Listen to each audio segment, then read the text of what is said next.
take it as an admission of his own guilt when it comes to tax cheating. Trump and his family have been stuffing every dollar they can grab into their own pockets. If everything was on the level, it seems to me he wouldn't need Todd Blanche to get the IRS off his back. Secretary Bessent owes the committee an explanation of what the Treasury knows about the dirty settlement.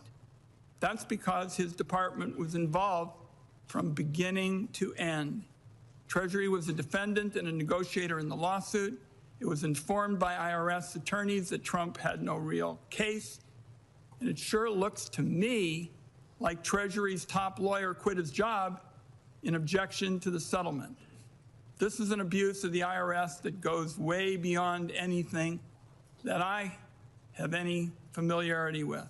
My view is this committee needs to investigate this on a bipartisan basis. Blanche allegedly dropped the insurrection fund. Doesn't change that. So what's particularly shocking about a corrupt deal like this is it comes when so many American families are fearful about the economy. I was home last week having 4 town hall meetings in parts of my state that are bright red. And what they talked to me about was the pain of inflation going up, wage growth going down, the job market flattening. The Trump administration doesn't seem to care. Last week, Secretary Bessent was asked during an interview about price increases caused by the Iran war. He said, I quote, "It was less than $200 in extra gasoline costs. All the Democrats want to talk about is beef and gasoline." Now, to me, you might think that a political leader couldn't get any more dismissive of people's economic concerns. But then Donald Trump topped it himself. When asked if Americans' financial situations made him think about ending the war that he started, he said, and I quote, "Not even a little bit." He continued, "I don't think about Americans' financial situation. I don't think about anybody." Mr. Chairman and colleagues, I've never heard a President of the United States talk in such a dismissive way about the hurt of the American people. And then he rambled through his ever-changing goals in the quagmire of a war. No sympathy for struggling families at all from the president. Americans are increasingly spending down their savings and going into debt to get by. The people running the country are ratcheting up the cost of living with wars, tariffs, and cuts to health care and basic services. It's cold comfort to somebody who had to max out their tax credit card to feed their kids that Trump might get his face on a $250 bill.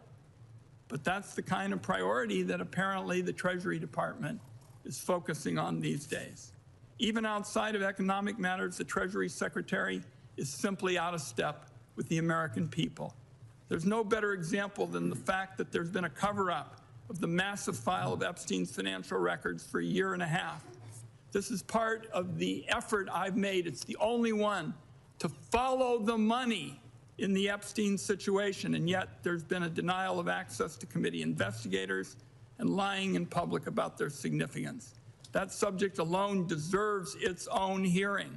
Senate investigators are trying to figure out who paid Epstein for girls, and unfortunately, Secretary Bessent is involved in preventing that from happening. The bottom line in this administration is the machinery of government works to the benefit of Donald Trump before all else. That's the corrupt framework that produces insurrection slush funds, protects pedophiles, and dismisses the concerns of people who are worried about being able to make rent and to feed their families.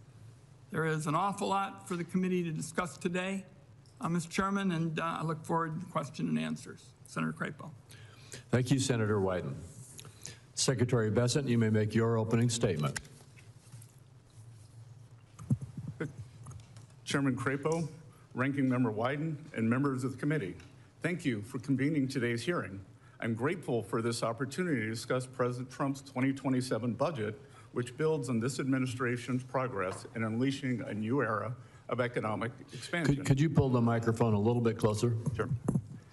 I last appeared before this committee just a few weeks before the Senate passed the Working Families tax cuts. So on the heels of the most successful filing season in IRS history, I'd be remiss if I did not begin by thanking the committee for helping to deliver this once-in-a-generation bill to the president's desk. This day, under President Trump, we celebrated how much more money hardworking Americans kept, not how much the government took. Over 62 million tax returns claimed at least one of the president's signature new tax cuts. No tax on tips, no tax on overtime, deductibility of American car loan interest, and enhanced deduction for low and middle income seniors. All told, the average refund increased by over 11%, with refunds increasing by 18%. But as important as what this legislation achieved is what it prevented. If opponents of the working family tax cuts had their way, our economy would have absorbed the largest tax hike in its history, over $5 trillion. 90% of American taxpayers would have seen their standard deduction slashed, while 40 million families would have seen their child tax credit halved. Instead, this committee held the line, and the American people had a better tax day because of it. Notably, President Trump's pro-growth policies don't stop at putting more money back in the pockets of working and middle-class families. They extend to placing the American dream within the closer reach of their children.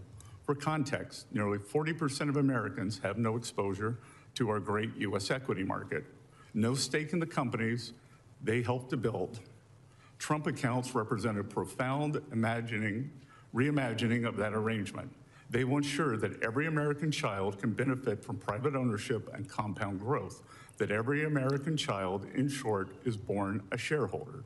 To date, nearly 6 million Trump accounts have been opened, with 1.4 million eligible for the $1,000 seed contribution. Of course, as his tax cuts deliver relief for working class Americans, President Trump's economic agenda is bolstered by two other distinct but reinforcing levers: trade and deregulation. Let me briefly address both in turn. First, the president is undeterred in his determination to open markets for U.S. goods and services while rebuilding U.S. manufacturing capacity. Over the 12 months ending March 26, the trade deficit for goods declined by approximately $370 billion compared to the same time frame ending March 2025. The economy has added 313,000 net private sector jobs and 13,000 manufacturing jobs in the past 2 months. Firm capital expenditures rose at an annual rate of over 17% in the first quarter, and companies are investing trillions to build and expand here at home. American industry is winning again to the benefit of American workers. A whole of government approach, meanwhile, is coupling our manufacturing revival with a great regulatory reset. Properly calibrated regulation is essential for economic growth, capital formation, employment, and higher wages. So at the outset of this administration, President Trump set the ambitious benchmark of slashing 10 existing regulations before issuing a single new one. In 2025, we shattered the goal with a ratio of 129 to 1. As a result, the regulatory actions generated more savings last year than in those of the prior Trump administration combined. Separately, any one of our initiatives on trade, tax cuts, and deregulation would be substantial. Taken together, they are transformative. Before President Trump took office, our trading partners exploited America's markets, our regulatory states smothered businesses, and our tax code was poised to punish workers and job creators. Today, his policies are driving lower taxes, bigger paychecks, and broader prosperity. So I thank you on this committee for its partnership in this critical work, and I look forward to building upon our stride through the president's budget for the year ahead. Thank you. And I had hoped to keep this in terms of the economy. Senator Wyden has mendaciously slandered the Treasury building in an attempt to cover up his son having an investment meeting with Jeffrey Epstein to ask for funding. Thank you. Mr. Chairman, Yes. let's be clear here. Nobody is interested in the ramblings of a capo in the most corrupt regime in American history. We want to get some facts about this deal. That's what we're here for. Thank you. Well, thank you, and I will ask my questions first today. And we would like to hear what Adam Wyden and Jeffrey Epstein talked about. Your son's largest investment position was Rick's Cabaret. So did your son and Jeffrey Epstein talk about pole dancing as he begged him for money using your limited credibility? Should I just proceed? I'm going to proceed with my questions, and Mr. Secretary, I'm going to start with regard to the issues that Senator Wyden raised. There have been a lot of accusations about the settlement agreement between the President and the IRS over the leak of his tax returns.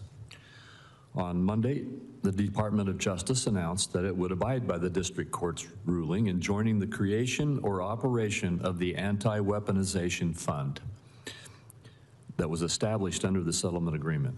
Yesterday, Acting Attorney General Todd Blanche announced at a hearing that we are not moving forward with the fund, period. With respect to other parts of the settlement agreement, I'd like to give you the opportunity to set the record straight. Understanding that there is ongoing litigation, what can you share with us about Treasury and the IRS's role in the settlement agreement? Specifically, since IRS CEO Frank Bisignano signed the settlement agreement, what can you share with us about Mr. Bisignano's role in reaching that agreement? Thank you for the question, Mr. Chairman. As we've done throughout this matter, the Department of Treasury is following the direction of the Department of Justice. And as you noted, Acting Attorney General Todd Blanche testified yesterday that the government will not be moving forward with the fund. We intend to comply with that direction. I do not have any additional details into what that means at this time, but I will note that even with the Acting Attorney General Blanche's statements yesterday, this matter is still subject to ongoing litigation, so I'm unable to comment further on it. As with all department litigation, the Department of Treasury and the IRS were represented by the Justice Department, so any additional questions about the settlement or the fund should be addressed to the Justice Department and Acting Attorney General Todd Blanche. Thank you, Senator. All right, thank you. With regard to the working families tax cuts, affordability remains top of mind for families across this country.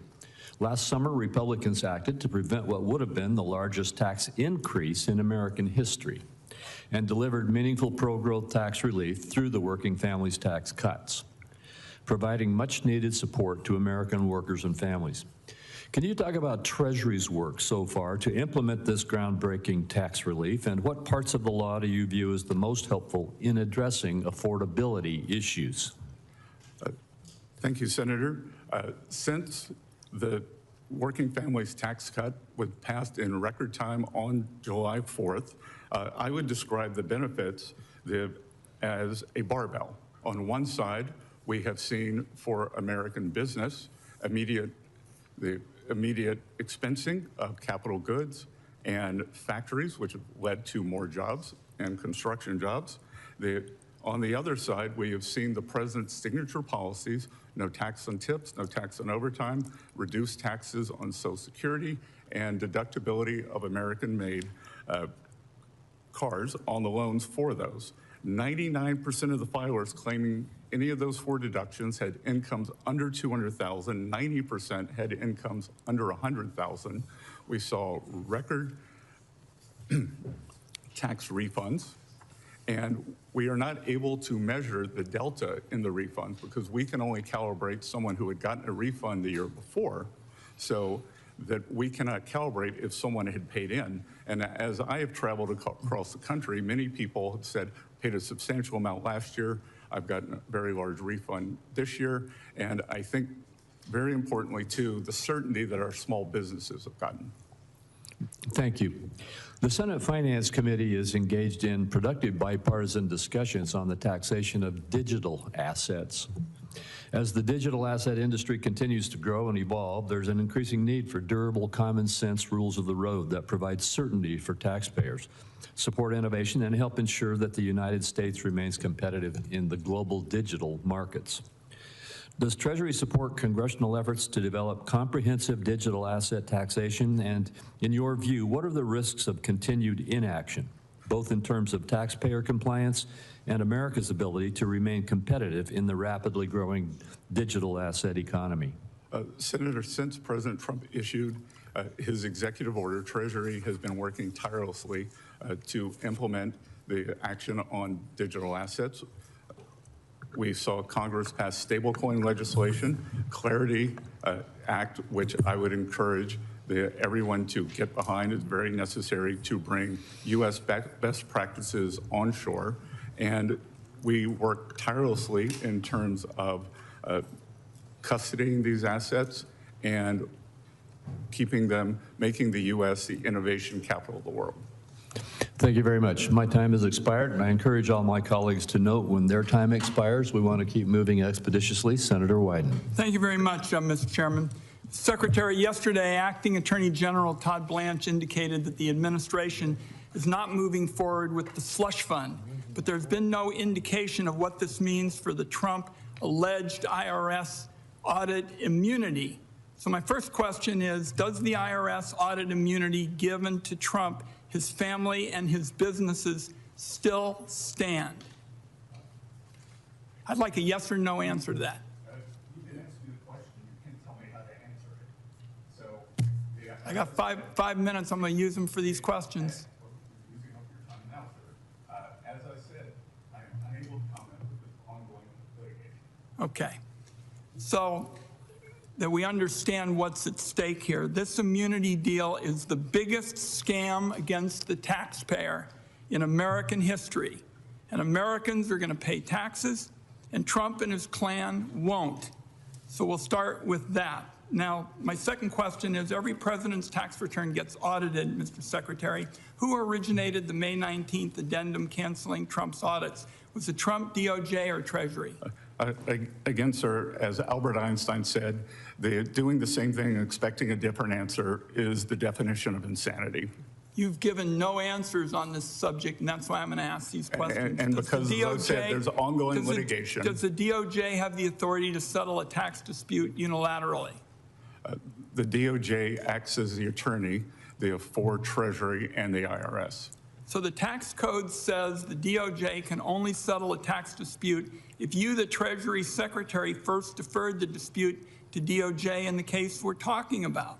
So here, Trump, his kids, all of the business entities they own, potentially thousands of tax returns, and unless you referred every single one of those tax returns to DOJ, the addendum is invalid, or the Treasury and the IRS believe have been more involved in this scandal, as far as I can tell, than you've led us to believe. So I'm going to keep digging into the timetable here. Career IRS attorneys wrote a 25-page memo preparing defenses against Trump's lawsuit, and they recommended DOJ move to have Trump's lawsuit dismissed. The IRS reportedly gave this memo to Treasury officials in April before the settlement. Did you see that memo? Again, there's continuing litigation, and I'm unable to answer. Will you provide this committee with a copy of the IRS memo? Again, sir, there's continuing litigation. Mr. Chairman, I'm going to continue my questions, but I would like to ask you now to authorize the 6103 waiver and for Mr. Bessent to waive the attorney-client privilege, which I guess is part of what he's up to. I will not, I'm not quite sure what you're asking, but I will not agree to ask him to waive his attorney-client privilege. So the way we're going to get to the bottom of it is to have the committee look at these matters in a bipartisan way, and I'm just going to continue with the questions that highlight my argument. The Biden administration prosecuted Charles Littlejohn, the Booz Allen contractor who leaked Trump's tax returns. Booz Allen, which helped with the prosecution, held contracts with the Treasury Department for years.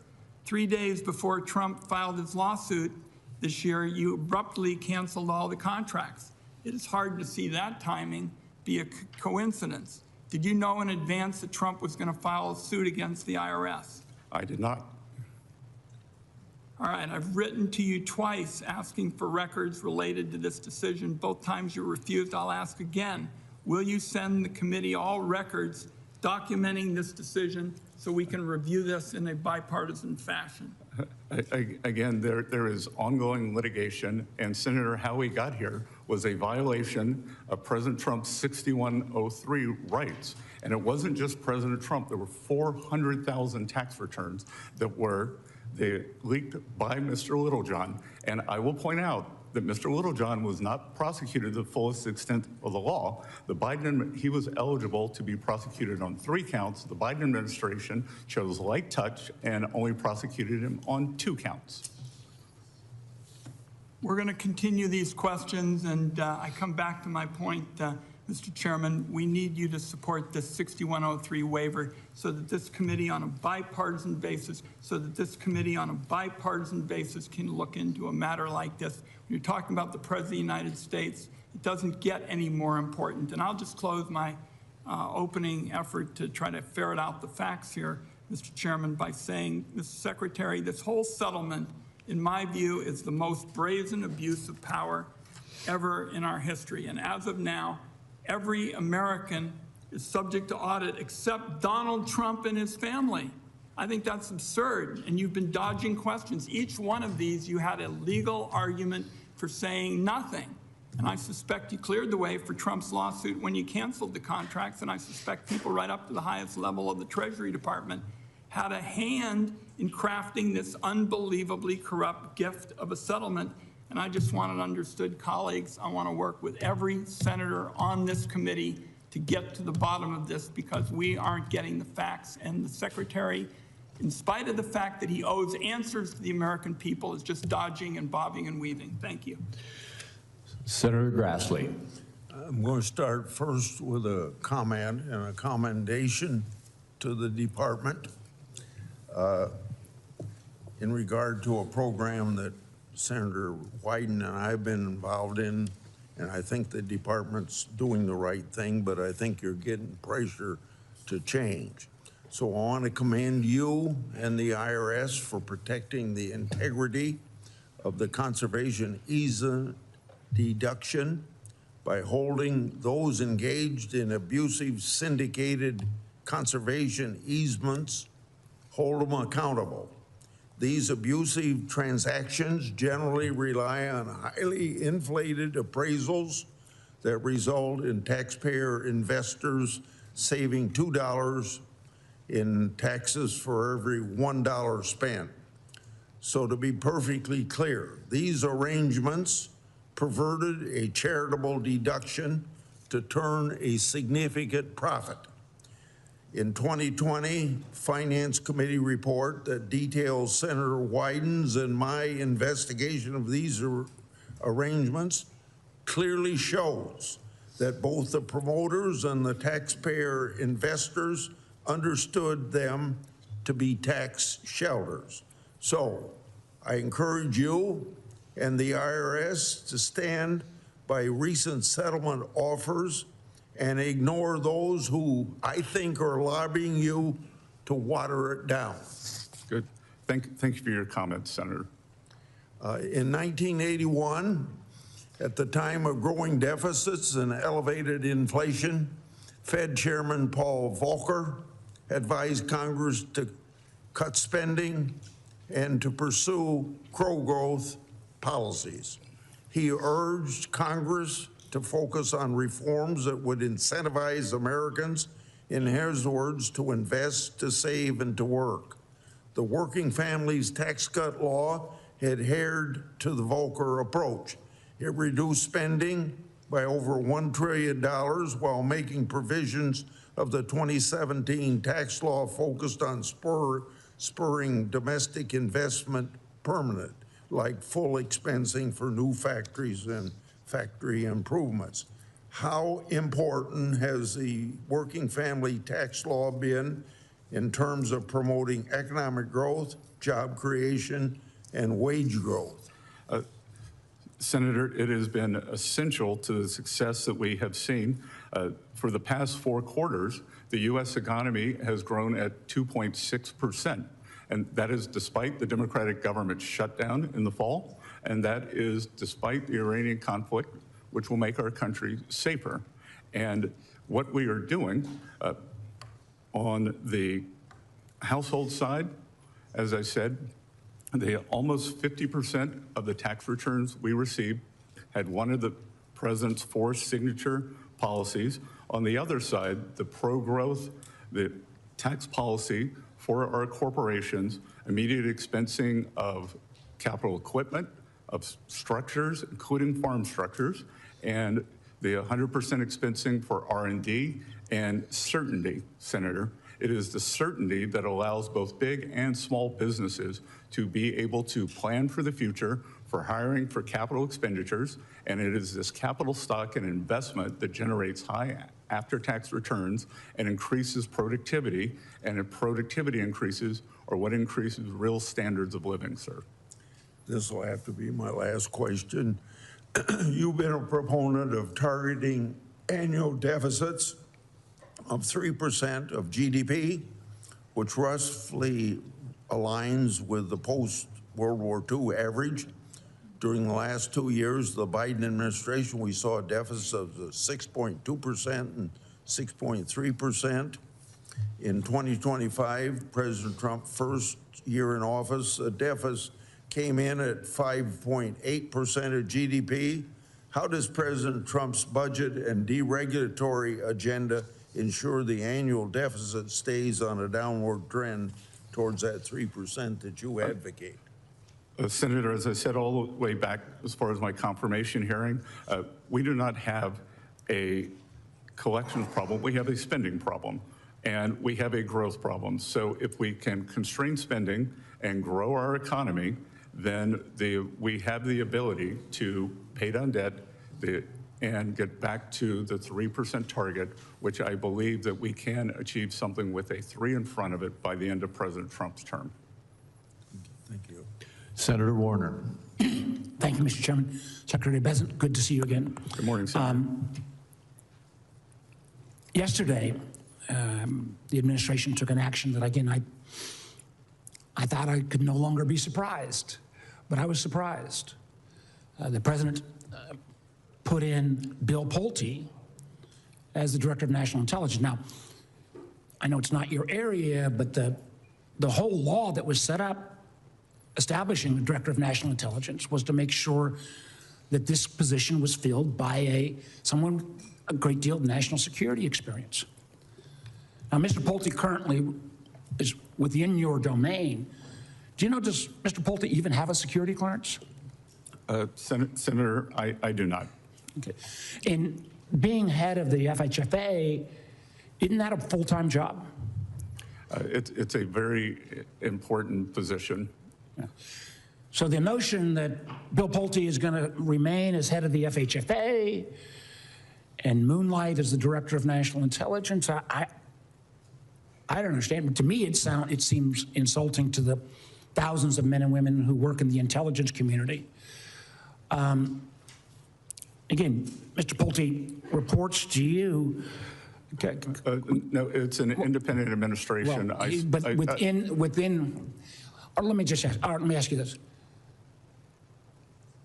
how would you describe Mr. Pulte's temperament?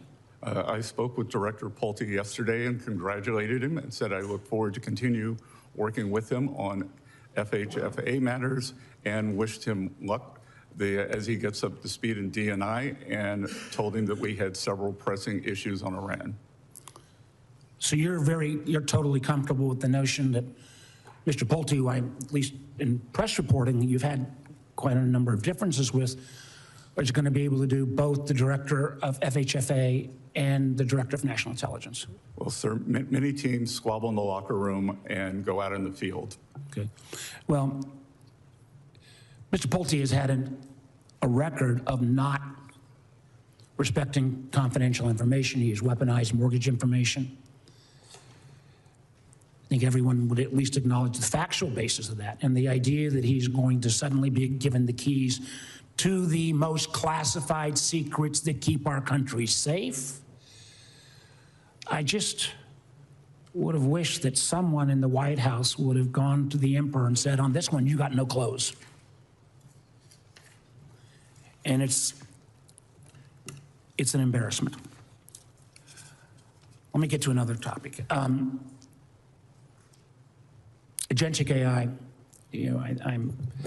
I think there's great promise from AI. There's also downsides, but as we think about agentic AI agents, I'm sending letters on this, I think we need a strong fiduciary regime around those agents. I mean, one bank said to me recently, if your agentic AI agent goes off and buys a bunch of retail stuff for you and you get it home and then a human being says, I don't want this stuff, who bears the burden? As you think about the notion, when we've talked about this in the past, of agentic AI agents, do you believe that we need some level of strong fiduciary regime? The President's executive order yesterday, I think, strikes a very good balance between innovation and safety, because that is a calculus we're trying to optimize for. I've been in contact with all of the large language model labs. I was in San Francisco on Saturday meeting with them, and we have convened at Treasury, we have convened the largest banks, and they are working diligently on their standards, because by their nature, they have the strongest cybersecurity departments. I think that the rest of industry can learn from them. Well, again, we may agree to disagree. And the notion that it's simply voluntary regime, fiduciary duty would imply some duty. I've talked to many of the banks. They think with Mythos, they are totally unprotected. And the idea that we're going to have only a voluntary regime, I believe, will put our banking system at risk, clearly our national security at risk. And I felt like the president's earlier draft made a lot of sense. I was very disappointed. It was watered down. Adhere to the Senator, the only difference in the draft was 90 to 30 days. Secretary Bessent, well, the draft I saw earlier had a stronger than strictly voluntary regime. But I want to get my last point in quickly. We still got to get the CDFI money out. We got 32 senators, 16 on each side, including the chairman. The money is sitting there. It needs to get out. Yes, sir. That we have gotten out what we have been allocated from OMB. OMB did not apportion it until April 8th, and we are getting that funding out. It's June. It still hasn't awarded a single dollar of the money. Thank you. Senator Scott. Thank you, Mr. Chairman. Secretary, thank you for taking some time to be here with us today. Good to see you again. Good to see you, Senator. Hope all is well in Charleston. I don't get back much. Well, we miss you there, so find a way back to the Holy City. We need to see you more often. Let me just first say to you, and particularly to your staff as well, on the issue of home ownership. As you know, we worked in the banking committee for a long time on the 21st Century Road to Housing. Your team has been fantastic to work with. And frankly, this is an issue that is not a Republican issue or a Democrat issue. Every member of the Democrat side of the aisle, as well as Republicans, work together hand in glove to make sure that we keep America's priorities first. And that makes 2026 the year of affordability. Your team has been fantastic to work with on the issue of housing, so I want to say thank you on that one. Number two, I will have a question for the record around an issue of 45Y, clean electricity production tax credit, is an issue that I would love to get a response from you, not now, but later on. But I do want to ask you a question, Mr. Secretary. As you know, economic security is national security, and the Treasury Department plays a critical role in the United States national security apparatus. With the emergence of digital assets, I was curious if you could touch on the Treasury's role in fulfilling President Trump's executive order that set up the Bitcoin Strategic Reserve and digital asset stockpile. Could you give me an update on where things stand with the implementation of the executive order? Yes, sir. And I couldn't agree more with you that economic security is national security. I gave a speech at the Reagan Library outlining my thoughts on that and how for 25 years the U.S. has been asleep, and under President Trump's leadership, we are moving forward very quickly on that. And part of that is our digital assets initiative. The Strategic Bitcoin Reserve is something, this is new technology, this is new ground. We are proceeding with all deliberate speed, and we are making sure that as we are doing this, in this complicated process, that we use best practices and things will be durable for the future. And I look forward to working with you and your team on that. Absolutely. And I look forward to the Clarity Act being passed this summer. Great, thank you.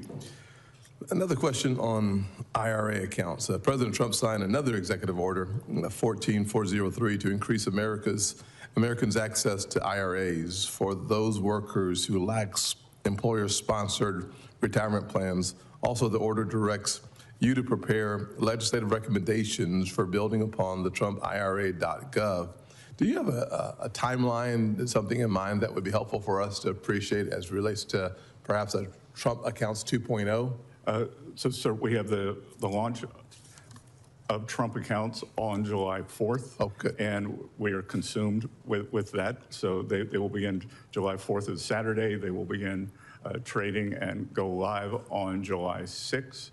And then we will be laser focused on the IRA accounts directly after that. Excellent. I do think it's important for us to take some time on the Finance Committee to recognize one of the more important issues facing the American people as it relates to those half our workers do not have access to, maybe not quite half our workers, but a significant portion of our workers do not have access to an IRA.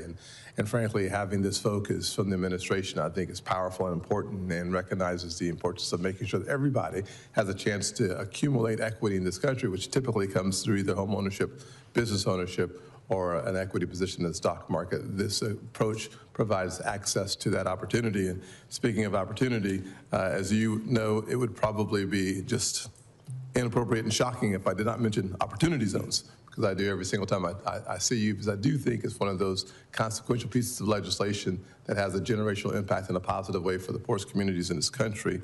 Governors across the country are right now currently working on figuring out where they want the designations within their states on this 10-year new window. I'd love to have an update from you as it relates to streamlining the Opportunity Zone nomination process, as well as if there are any best practices that governors should take into consideration that you have become aware of. It'd be great to hear. Yes, Senator, and as a reminder, every Democrat voted against Opportunity Zones. Thank you. So what was especially great about this bill is it expanded, created stronger rural opportunity zones. So that is part of our guidance to the states. Treasury is engaging with state officials ahead of the next nomination round, and we're working to provide transition guidance so that investors will have the clarity they need to keep putting capital to work in the communities that need them the most. Mr. Chairman, I know I have 2 seconds left, so I'll use those 2 seconds pretty quickly here. Here's a bipartisan piece of legislation not supported by my friends on the other side, but every mayor that I've run into around the country, blue or red, love opportunity zones. Thank you. Yes, and Senator, several of your colleagues from the other side of the aisle have called me because they were distressed that their state may be losing an opportunity zone. And I pointed out that they had voted against them, but because of your goodwill, we would be working with them. God bless you. Yes. We all love opportunity zones. Senator Hassan. Well, thank you, Chair Crapo and Ranking Member Wyden, for holding this important hearing.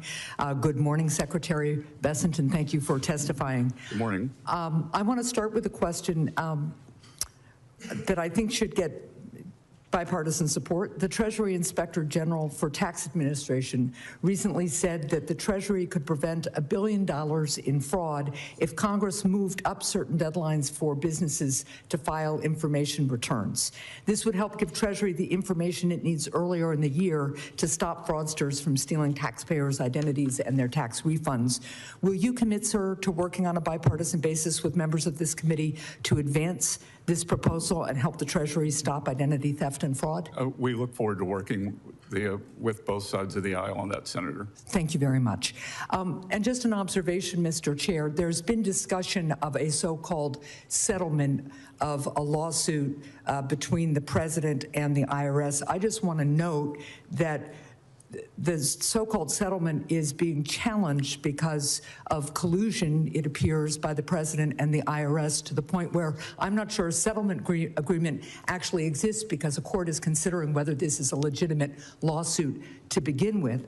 But what the acting attorney general did say yesterday was that despite the slush fund being off the table, at least for now, that the grant of immunity for tax liability to the president and his family still was going to be on the books. So this is a sweetheart deal for the president. It apparently is still going forward unless a court puts a stop to it. And I think it's going to be important for the secretary to level with the American people about how much this sweetheart deal will cost them. Some news reports suggest it's at least $100 million just off the top. Now, Secretary Bessent, in May, the president said that he does not think about Americans' financial situations. Do you think about the financial situation of the American people? I do, and as the ranking member distorted my statement, as he often does, I had prefaced my statement with, we understand that these are challenging times for the American people, that we will get over this, and that at present, the average household has paid about $200 more in gasoline. Well, we think about this every day. Well, I'm glad that you do. Do you think your boss should too? I believe remarks were taken out of context. No, look, here's what he said. He said, quote, I don't think about Americans' financial situation. I don't think about anybody.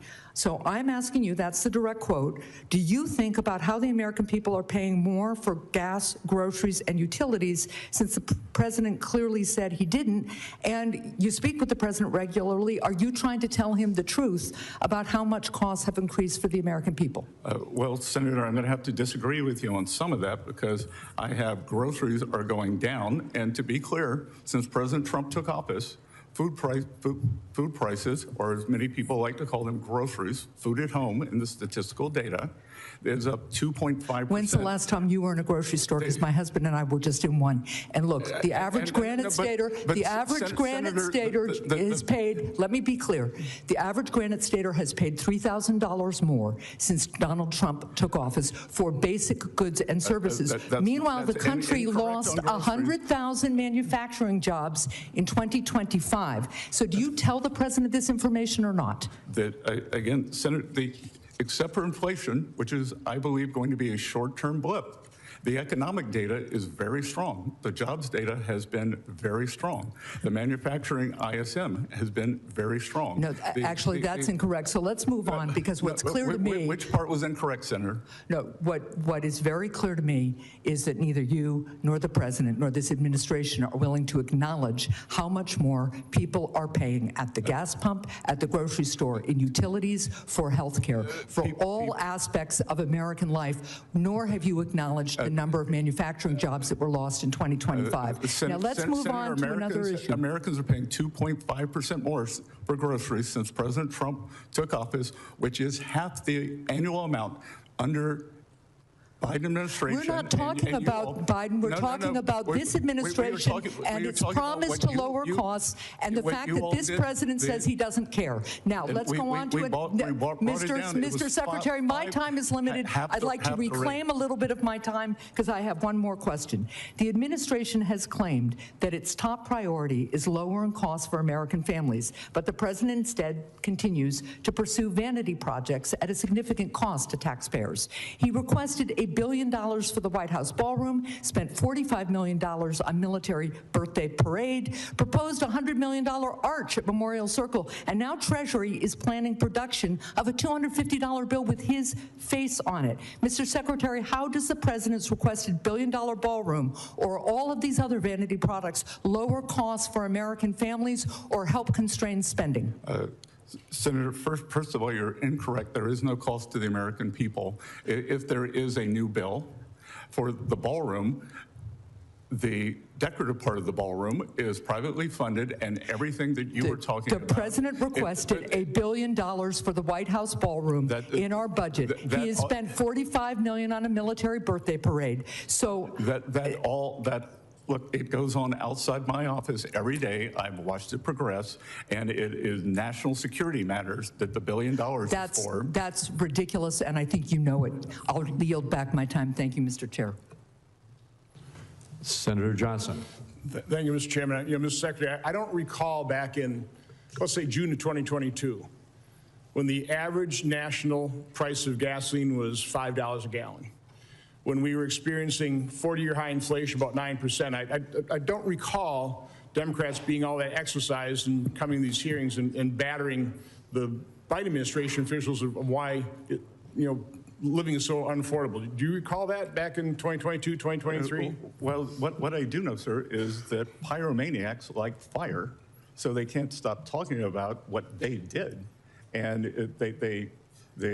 as I was trying to tell the senator, since President Trump came into office, food at home has increased by 2.5%, moving back toward the Fed's 2% level, and every year averaged 5%. So it is half the price. We elevated the level. And to be clear, Senator, what we have not heard is an apology to the American people. So the other thing we haven't heard is a concern over the massive amount of fraud that we are being told about every day. Democrats wanted a clean extension of the enhanced subsidy under Obamacare, even though once it expired, people got the subsidy anyway. But they could care less that there may be 6 million people now, is what the current estimate is. 6 million people, or phantom people, taking advantage of those subsidies, costing the Treasury $25 to $35 billion a year.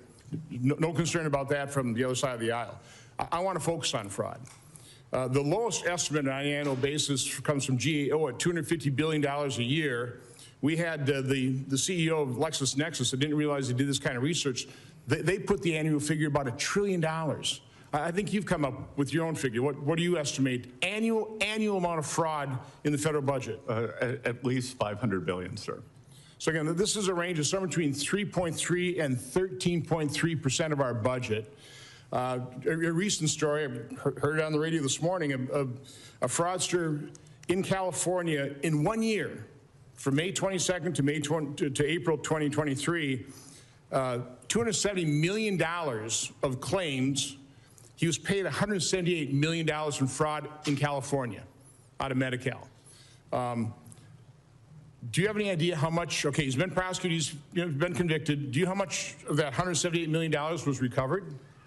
Sir, what I can tell you is once the money goes out the door, it's very difficult to recover. The best way to prevent the fraud is to prevent it before it goes out the door. And Senator, I will tell you, the other heartbreaking part of this is I did a round table in greater Minneapolis, and there were several owners of autism clinics there, valid clinics, who are having trouble getting funded, and they are doing the right thing for these families and for those children. Right, so the fraud prevents the money going to the people who truly need it. It's really intended for. And that's my point. I don't think this is up to date, but it's the most recent figure we have. The Department of Justice publishes their list of indictments and prosecutions. About $4.7 billion is being prosecuted out of a total of somewhere between $250 billion and $1 trillion in fraud. So I know Dr. Oz suspended payments to, 400 hospice centers in California? In Los Angeles has a third of all hospice centers. They suspended payment to 400, and not one of them complained. Why wouldn't one of those 400 hospice centers not complain about losing their funding? Again, Senator, we could speculate that it's fraudulent. And the key here, Senator, is transparency. We need to be able to see where this money is going. For everything that went on in Minneapolis and Minnesota, there was transparency. There was a list of the Laring Center. You were able to see, receive this much. This is the address. These are the people. But Democrat government officials ignored that transparency, didn't they? It was right. They had access to it. They ignored it.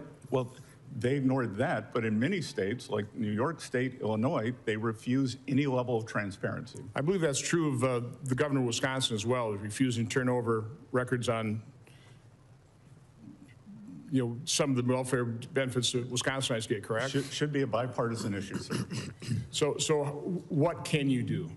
I mean, to prevent it? I mean, Dr. Oz obviously just suspended payments. I'd imagine you're somewhat limited there. I mean, I know Vice President Vance has got a fraud task force.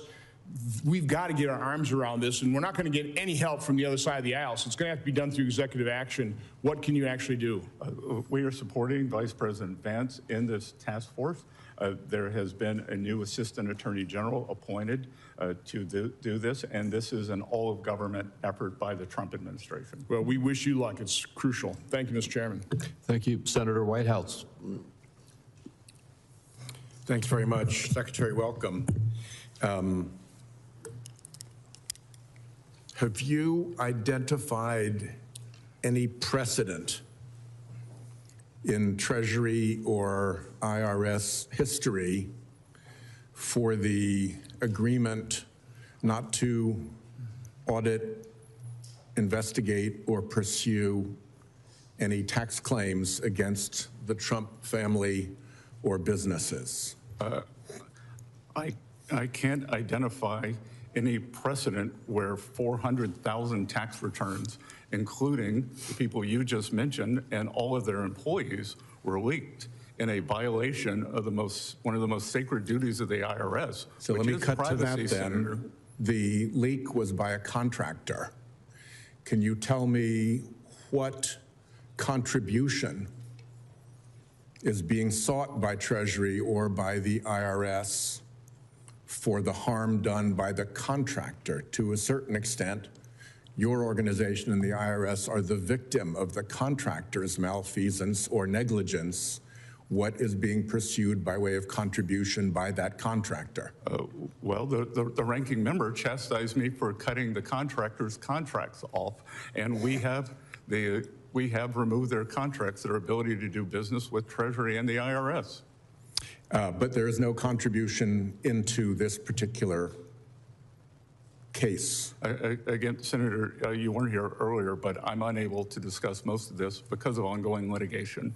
Yeah, I know everybody likes to say that, but the constitutional... We like to follow the law, Senator. And the law is that the Congress has constitutional oversight functions that do not disappear simply because there is litigation, however convenient it may be, by way of providing answers. So we have no precedent for it. No contribution is being sought from the contractor at fault.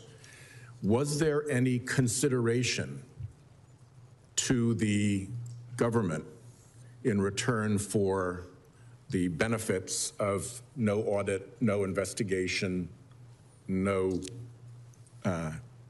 challenge or pursuit of refunds or other penalties? Again, Senator, I'm unable to comment because of litigation. Treasury is represented by the Department of Justice in all matters. They act as our attorneys, so I would suggest that you direct your questions to Acting Attorney General Blanche. Yeah, well, I've had a lot of times people who are before us invite me to ask my questions of somebody who's not before us, but you're the one who is before us, and I think you ought to know if there was any consideration offered or paid in return for that settlement. It's a very simple fact question. Was there or was there not consideration?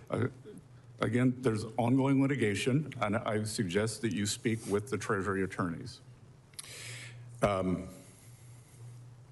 this kind of behavior is okay with the chairman, I'll just pursue other questions. But, you know, what goes around comes around in terms of dodging questions. I believe it's very clear that witnesses of any kind cannot discuss ongoing litigation. They can certainly discuss a fact that they are aware of. The fact that there is some litigation out there doesn't mean that a witness can't say, yeah, there was no consideration, or yes, there was consideration. Was there a defense analysis memo? It's referenced in the judge's decision in Florida. Was there a defense analysis memo prepared by the IRS? And more specifically, did you see it? Again, I'm not going to be able to comment on these matters. Mr. Chairman, this just makes no sense at all. I've been a lawyer all my life. I have some idea of what is protected when you have a ongoing bit of litigation.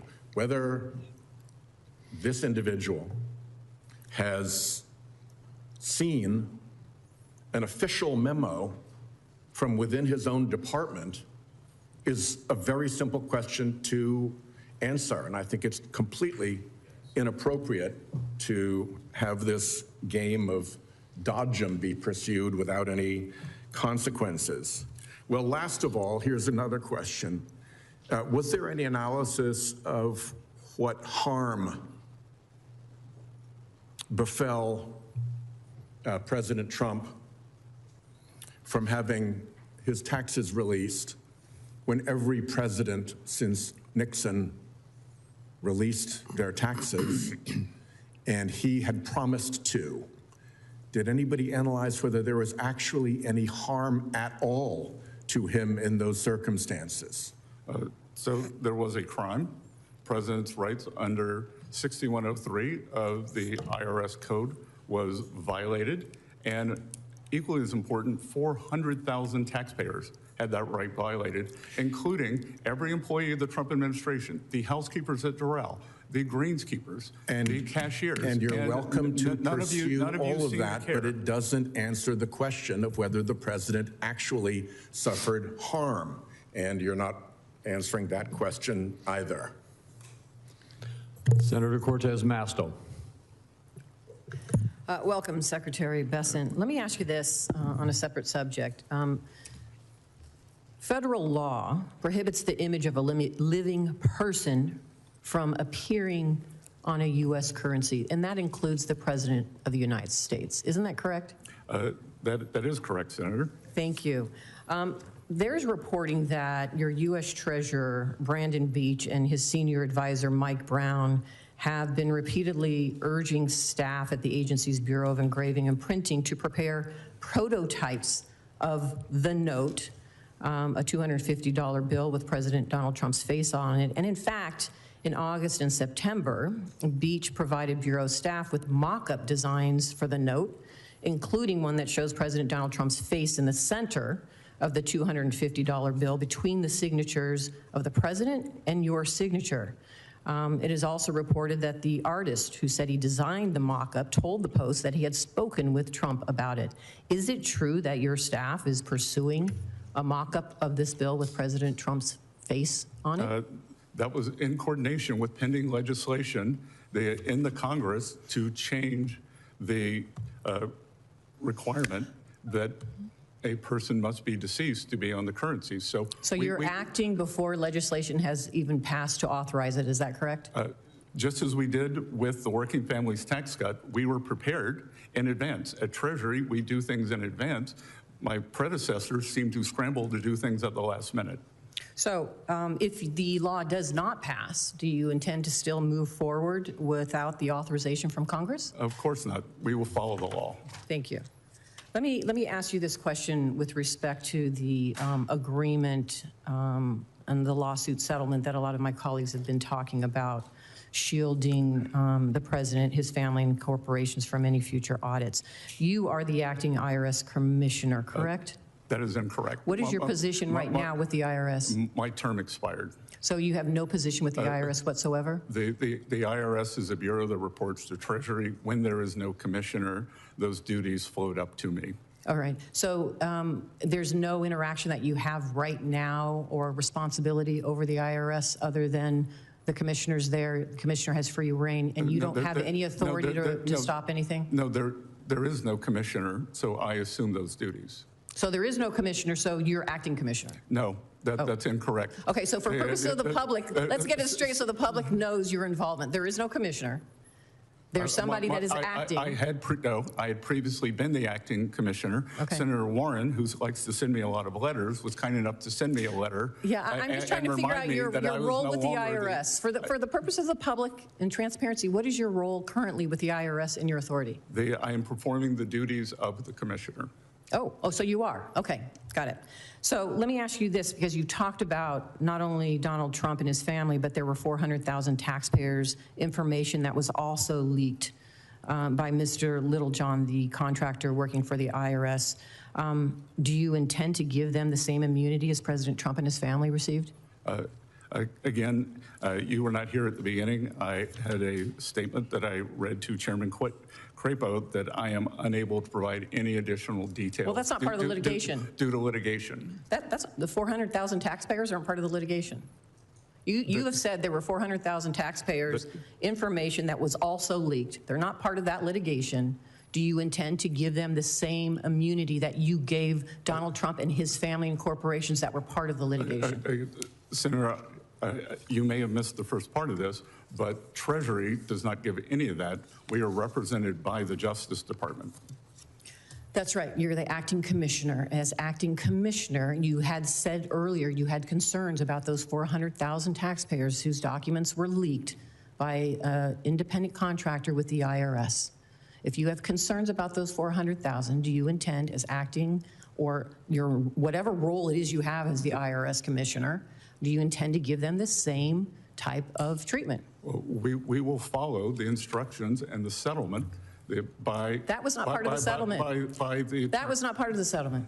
So clearly, let me just say, that was not part of the settlement. It's been very clear you're dodging this, and you're trying to use it as an excuse. It's just outrageous on behalf of the American public. So let me just move on. And that I will follow the law as an excuse, Senator? When you were going through your confirmation process, you stated that your goal was to get the federal budget deficit to 3% of GDP by the end of President Trump's term. However, in the administration's budget proposal for this year projects a deficit of over 5% of GDP by 2029. Do you no longer intend to achieve that 3% goal? I do. I said something with a 3 in front of it. And we, in fact, had a fiscal contraction last year. So we are already in the 5 range. You said something with a 3 in front of it. All right. I appreciate you being here. Senator Young. Secretary Bessent, great to have you here today. You and I have discussed shipbuilding in the past and the importance of shipbuilding. I've seen you recently offer your thoughts about the importance of this issue and the importance of rebuilding our shipbuilding enterprise here in the United States.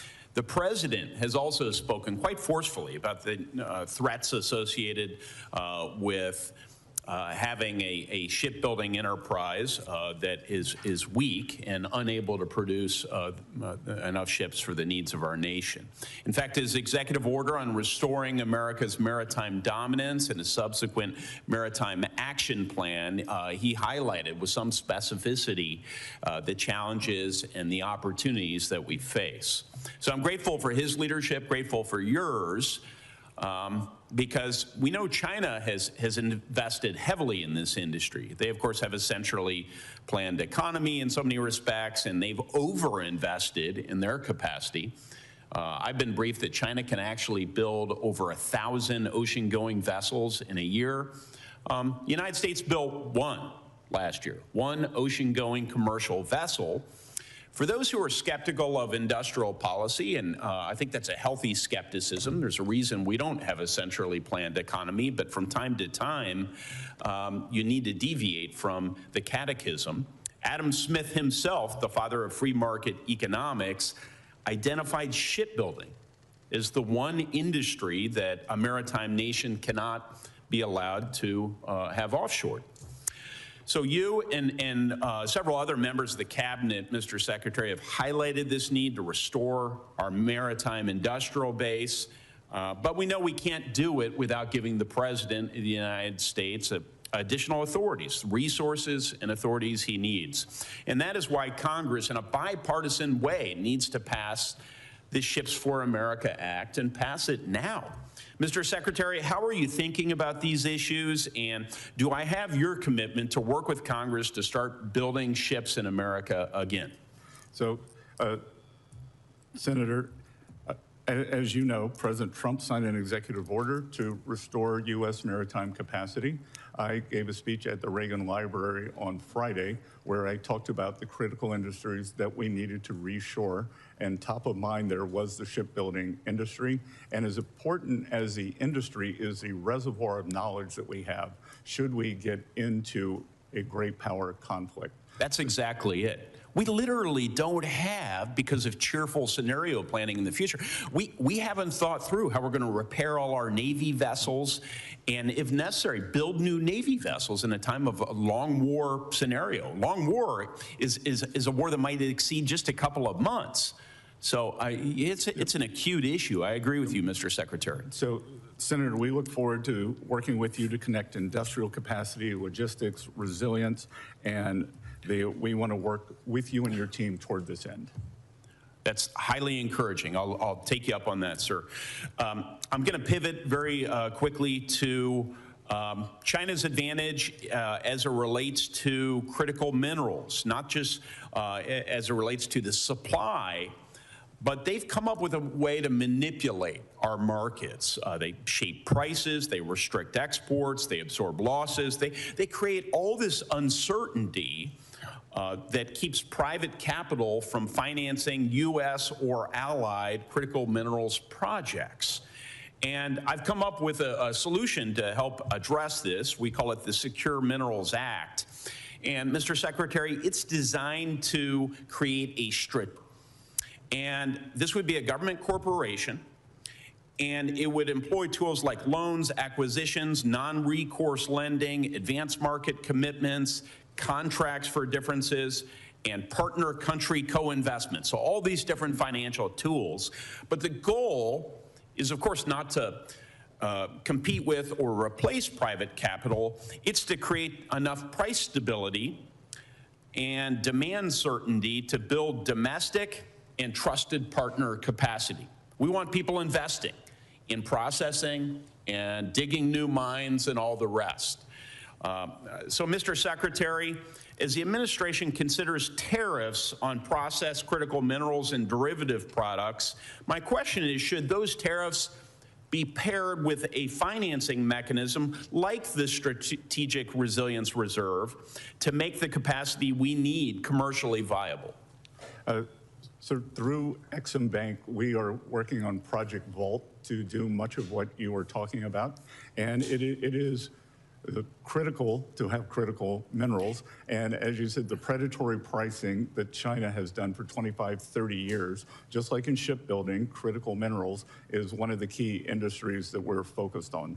Well, my hope would be that I can work with you to give more legal certainty to that very important project, Project Vault, you're working on, so that after the Trump administration leaves, which will just be in a couple of years, there can be a legacy of enduring law and operations so that we've addressed this challenge related to our critical minerals vulnerability. Might I work with you on that effort? We look forward to working with you, Senator, and it is a priority for this administration and for Treasury and indeed for myself. Thank you, Mr. Secretary.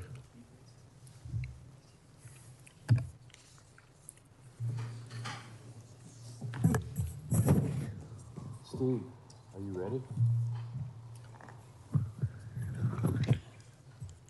You want to go with him? Senator Daines. Mr. Chairman, thank you. Secretary Bessent, it's good to have you here this morning. Good to see you, Senator. Grateful for all you are doing.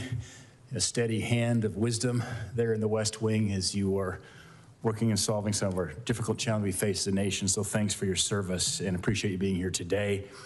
And I want to start by emphasizing how pleased I was when I saw the IRS's settlement offer for taxpayers involved with conservation easement tax disputes.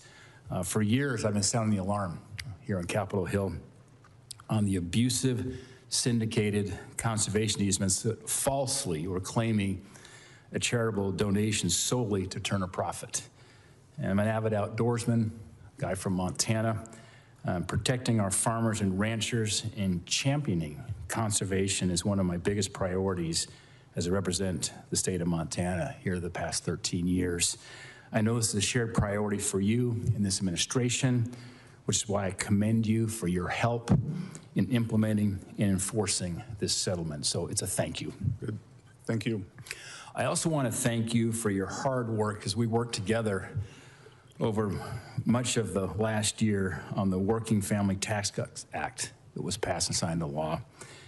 We're seeing some great results in Montana. In fact, Montana has received an average nearly $3,600 tax cut on their tax return this year, and about 105,000 Montana small businesses will benefit from permanent tax relief through that 20% pass-through deduction. And we know the pass-through side of the equation actually supports more jobs than the C-Corp side. So we did something here that's going to be helpful to create more jobs and, importantly, job growth and income growth here for so many American people. And Senator, I have very clear recollection of you in the cabinet room expressing to myself, White House staff, the president, the need for permanence. So I think that that will be one of your great lasting achievements once you retire. Well, Secretary Bessent, thank you. And I know we both knew that permanence was an important part of the equation to remove the uncertainty that is oftentimes found in the tax code with expiring tax provisions. And there's enough uncertainty on Capitol Hill, sadly, that happens because of whether it's overreach in regulations or uncertain tax policy. But to take that off the table, I think was one of the great achievements that we faced. But thank you for your kind words. And I do think that we're going to see the benefits of this bill for many years to come. On Capitol Hill, anytime we pass something that's 800 pages plus in length, usually the more you dig into something, the worse it gets, oftentimes with big pork barrel spending bills. In this case, the more you dig into that working family tax cut bill, the better it gets. Sir, the statistics are unbelievable. We saw at the IRS that 61 million filers, they filed for at least one of the signature policies, and we are seeing an industrial renaissance because of the immediate expensing for equipment, factories, and farm structures. Well, it's music to our ears. It's what we predicted would happen. You put that kind of incentive structure in place, and I also believe as we think about our China strategy, having that 100% expensing in the R&D investment to incentivize innovation will be another lasting legacies from what we accomplished together over the course of last year. I'd like just to ask you open-ended question around how passing that largest tax cut, or said another way, preventing the largest tax increase in American history, why by making it permanent is that making the American taxpayer better off? Sir, I believe that as you said, giving great certainty, whether it's to households, small business, or large business, that provides for them to create capital stock, capital spending, and increase productivity. And increased productivity is what leads to higher standards of living across the country. Last question I have is on digital assets. Digital assets have moved from the margins now more to the mainstream. It's been clear that our tax code hasn't kept up. We bear that responsibility now to put a tax structure in place. I'm taking the lead here in the Finance Committee. As many in this committee know, that's why we've been developing now a framework that could give us clearer rules for digital asset taxation. Following the passage of the Genius Act, digital assets are becoming more integrated in our financial system, and I believe are going to play a growing role in our economy and the potential to keep driving investment in the United States. The numbers speak for themselves. The total crypto market cap reached $4 trillion for the first time in history. Stablecoin transaction volume was $33 trillion, a 72% increase from 2024. The number of crypto mobile wallet users reached an all-time high, up 20% from last year. I do believe it's important that we provide some clarity as it relates to tax code, and that's our responsibility here that I'm working on at the moment. The time of the gentleman has expired. Can I finish one final question, if I could? Secretary Bessent, as the administration continues its work in digital assets, will you commit to working with Congress on implementing digital asset taxation legislation and anticipate that there must be a two-way street? I will commit to that, and tax certainty, as we've seen with every other industry, is the key to innovation. Great. Mr. Secretary, thank you. Time of the gentleman's expired. The chairman's returned. Senator Smith. Thank you, Mr. Chair and Ranking Member, and welcome to the committee, Secretary Bessent. So, though I've not been in the room, we have this thing called closed circuit television in the Congress, so I've been able to watch the hearing in my office, and many of my colleagues have tried to get at this so-called anti-weaponization fund that was created in a settlement with the president after he sued his own IRS for $10 billion. That includes this provision that bars the IRS from auditing or taking any enforcement action on any of the president's tax returns or those of his family. And I understand I've heard you repeat many times that you cannot respond to this because of ongoing litigation. And I want to just associate myself with the points that Senator Whitehouse made, which is that I don't quite understand how we're able to do our oversight responsibilities if we can't ask any questions when anything is even in the vicinity of ongoing litigation. So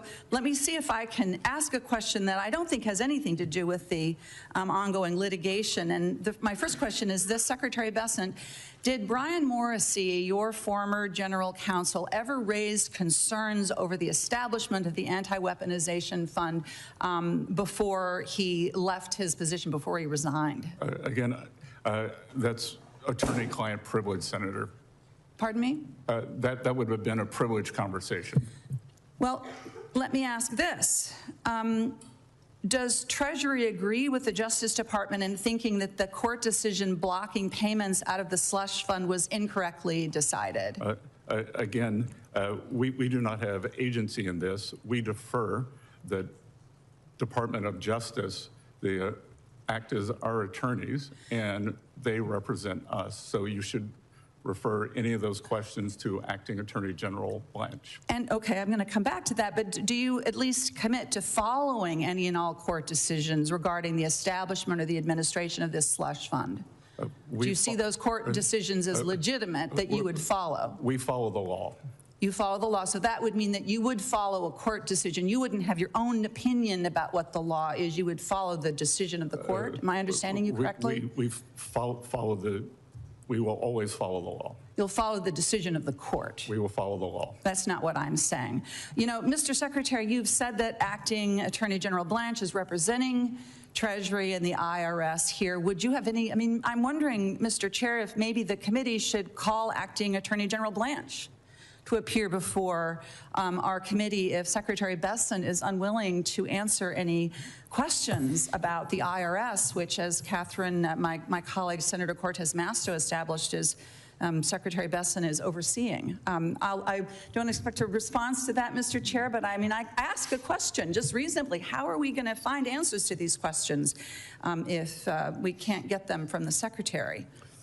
Well, as the Secretary has said many times, exactly the attorney-client privilege and the relationship they have with Justice Department requires him not to answer the Senator, question. you asked if I would follow the law on a court ruling. I am following the law here, and yeah, what I noted, Secretary Bessent, is you didn't say that you would follow the court and their interpretation of the law. You said you would follow the law, which is different, as we know, with this administration. But I have just a few minutes, a minute and a half left. I want to get actually to the farm economy.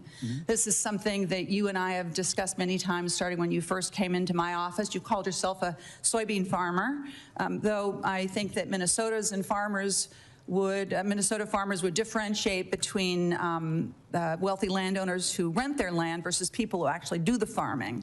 But I can tell you that in Minnesota, Mr. Secretary, a lot of farmers are really feeling the pain. According to the Farm Bureau, farm bankruptcies were up almost 50%. This last year, Minnesota has the most farm bankruptcies in the country in the first quarter of 2026. And the Farm Bureau tells us that 6 out of 10 farmers are reporting declining financial situations. So it's rough out there. Fertilizer prices are up, diesel prices are up. Could you just explain to me and to farmers in Minnesota how those increased prices driven by the war in Iran are worth the pain that they are feeling right now? Senator, do you believe that Iran can have a nuclear weapon? Mr. Secretary, this is my time to ask you the questions. How do you respond to Minnesota farmers who cannot afford the fertilizer they need? I think if you were to look in the dictionary, the definition of a farmer is someone who owns a farm and farms the land. And so as a former farmer, I will tell you that, and maybe you know, that 75% of the fertilizer had already been purchased this year. That is not what my farmers in Minnesota are telling me, sir. They are telling me that they cannot afford their fertilizer, and they know the reason why. They know the reason. There is no doubt that, that farmers have been struggling, but much of that there was a record crop last year, Senator, and what do record crops lead to? What my farmers are telling me. Lower prices. So I'm sure I will take that back. I will take that back to my producers in Minnesota, that they have they have somebody in this Department of Treasury, a former farmer, who is feeling their pain. Thank you. Senator Lankford. Mr. Chairman, thank you. Mr. Secretary, thank you.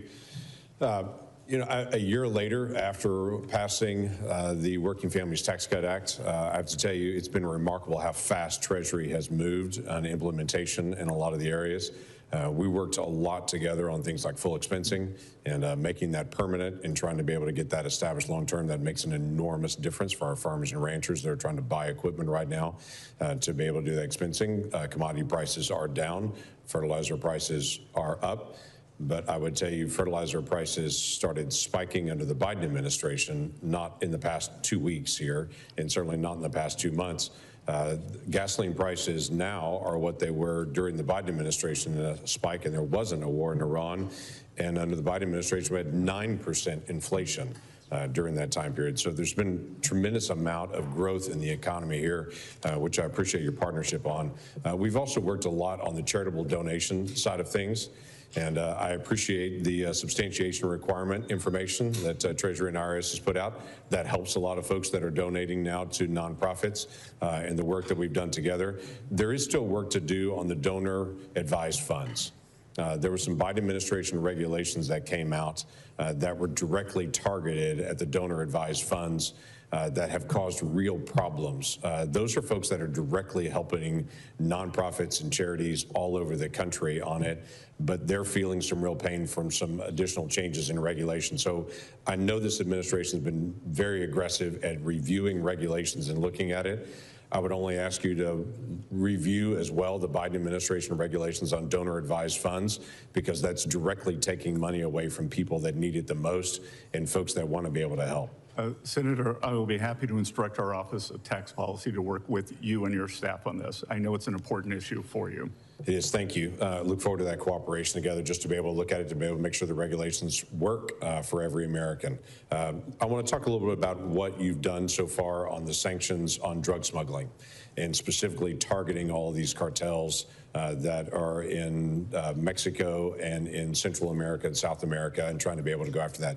You've seen some progress. Some new techniques have been done to be able to target individuals and entities to try to limit the amount of smuggling. I want to just get an update from you. Dollars have been allocated. You've asked for additional dollars directly related to terrorism and drug smuggling cartels. This is a budget hearing. What's happened so far? How have those budget dollars previously been used? What are you asking for additional dollars for in that? So, Senator, we have designated the Mexican cartels as foreign terrorist organizations. We have also put it in effect on the U.S.-Mexican border in certain counties, what are called geographical targeting orders, so that we can better identify problems in our banking system and money that is being laundered through sooner. And this is a combination through FinCEN, the Crimes Enforcement Network, and OFAC. So if we use FinCEN to follow the money, and then OFAC has been used to sanction. We've sanctioned about this time last year 2 Mexican financial institutions that were riddled with drug money. So you're doing the same thing to a lot of these, the shadow fleet that's out there moving Iranian oil and others as well. Give me an update on success dealing with that, targeting specific sanctions on Iranian illicit movement of oil and other goods that they're trying to be able to move. We began with a maximum campaign pressure in March of 2020 FY2025. We have continued that, and approximately 7 or 8 weeks ago, the President instructed me to take it up to maximum. We call it Operation Economic Fury, and the Iranians, one of the many mistakes they have made, was targeting with missiles their Gulf neighbors. We have good partners in the Gulf, but many of them were not completely transparent with us, what may or may not have been going on in their banking system, and we have achieved a much greater level of transparency, and we have seized a substantial amount of crypto assets. We have sanctioned ships, and in fact, the Navy has seized some of these ships, and we are tracking mostly the IRGC funds, and we are freezing those for the day that they can be given back to the Iranian people. Okay, I look forward to that. I know we've just got a few seconds left. In Oklahoma, we had a massive influx of Chinese illegal aliens that moved into our state, set up illegal grow operations for marijuana, and started shipping it literally all over the country. It was a tragic thing to be able to watch what happened to the human trafficking, the labor trafficking, the sex trafficking that these Chinese individuals were doing into my state, not only trying to be able to purchase land and to be able to set up this operation. I want to be able to follow up with your team on just ways that we can work on following the money of illegal Chinese money coming in to buy American farmland, and to also try to be able to control some operational locations near some of our sensitive sites. And what you're doing there, I know you're doing a significant amount of sanctions on drug issues and such, but want to be able to just follow up on that. We look forward to working with you on that, Senator. Thank you. Thank you, Senator Warren. Thank you, Mr. Chairman. So, Secretary Bessent, let's start with something you and I agree strongly on. Last year, you came out in support of a trading ban for members of Congress, and I have introduced legislation to do exactly that.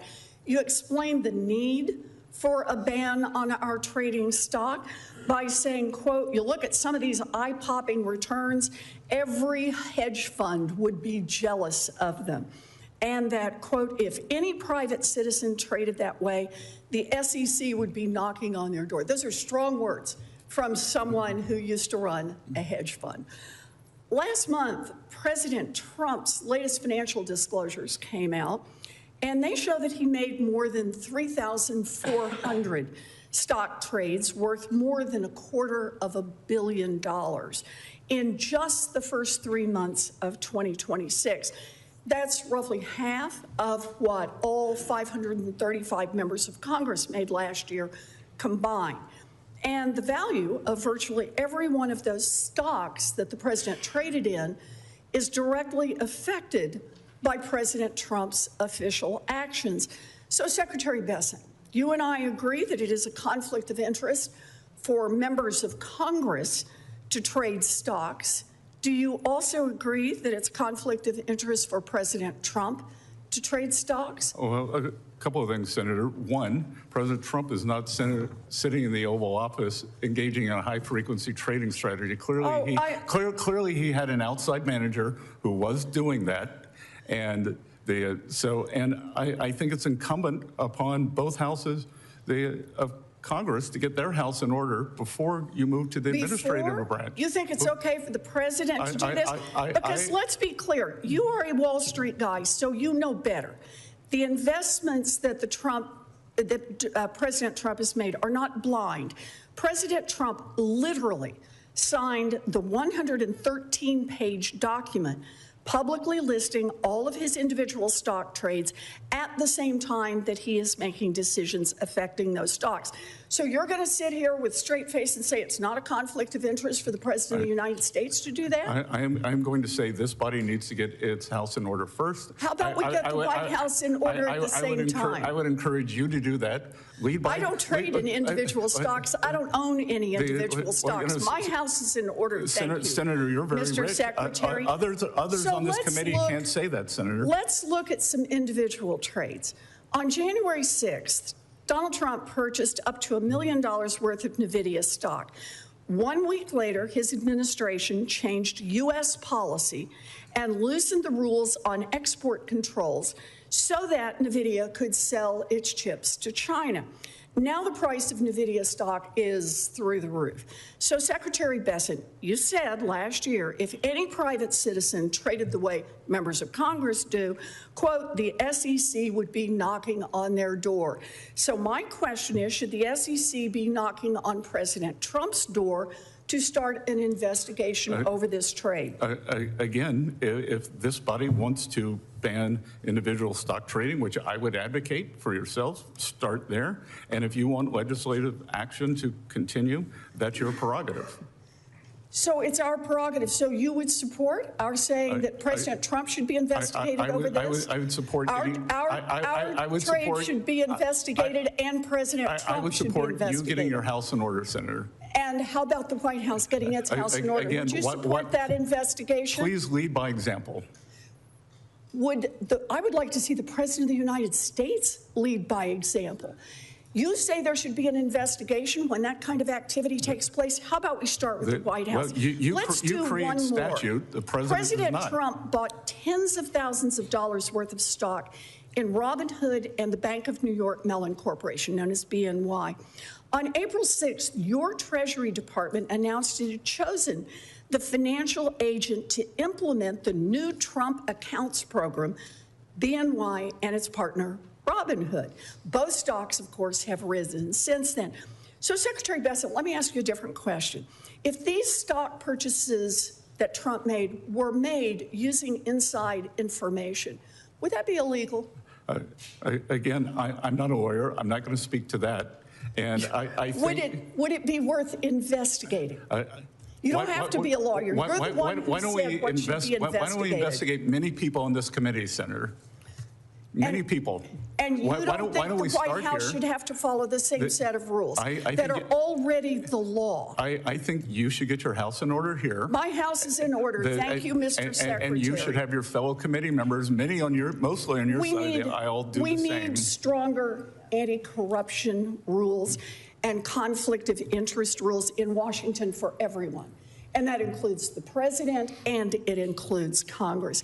And instead of draining the swamp, what Donald Trump is doing is he is enriching himself by taking advantage of his position. That is not public service. He's the one who should lead by example. Senator Barrasso. Thanks, Mr. Well, talking about draining the swamp, look, I appreciate what you're doing, Mr. Secretary, because you inherited a very troubling record of misconduct in terms of the IRS politicization, and you moved quickly. You championed the efforts to turn that around. We saw under the Obama administration, the IRS spent years systematically targeting conservative nonprofit groups, Tea Party groups, faith-based organizations, Christians, conservatives. The Biden administration and their IRS continued that same pattern. I think a recent Department of Justice report noted the Biden IRS investigated churches based on what their pastors preached. We can go on and on about the Bible teachings that were typically affiliated with Republican Party. Those were being attacked by previous administrations. So this wasn't, to me, tax administration. This was government intimidation. The American people aren't standing for it. Can you tell us what the Treasury Department has done to ensure that something like this, that these targeting by the previous administration and the Obama administration as well, that these persecutions are going to stop? Senator, thank you for the question. We are working to ensure that this will never happen again. Never happen again. It was an egregious example by the Biden administration, by the Biden Justice Department, by the Biden IRS, and back to other IRS, the Obama IRS. There was a famous case with that. And we have made it clear that 6103, which is taxpayer privacy, must be adhered to. Thanks. I want to talk about the tax cuts we were able to pass last year, and you were so helpful in our efforts to get the Working Families Tax Cuts bill passed. We see now with the tax returns this year, over 60 million Americans have claimed at least one of these Republican new tax cuts, neither no tax on tips, no tax on overtime, the senior deduction, refunds are up, paychecks are bigger. I think it's important for families to know all of the things that are in this legislation. You and I have talked about it, but I continue to travel as do other members around our home states, and some people aren't aware of many many of the things that are advantaged here. How is the Treasury Department ensuring that families across the country can access everything that this law has to offer them? So I've traveled across the country, as have many people on my staff. We push out to members on both sides the benefits and the breadth and depth of the tax bill, which was passed July 4th.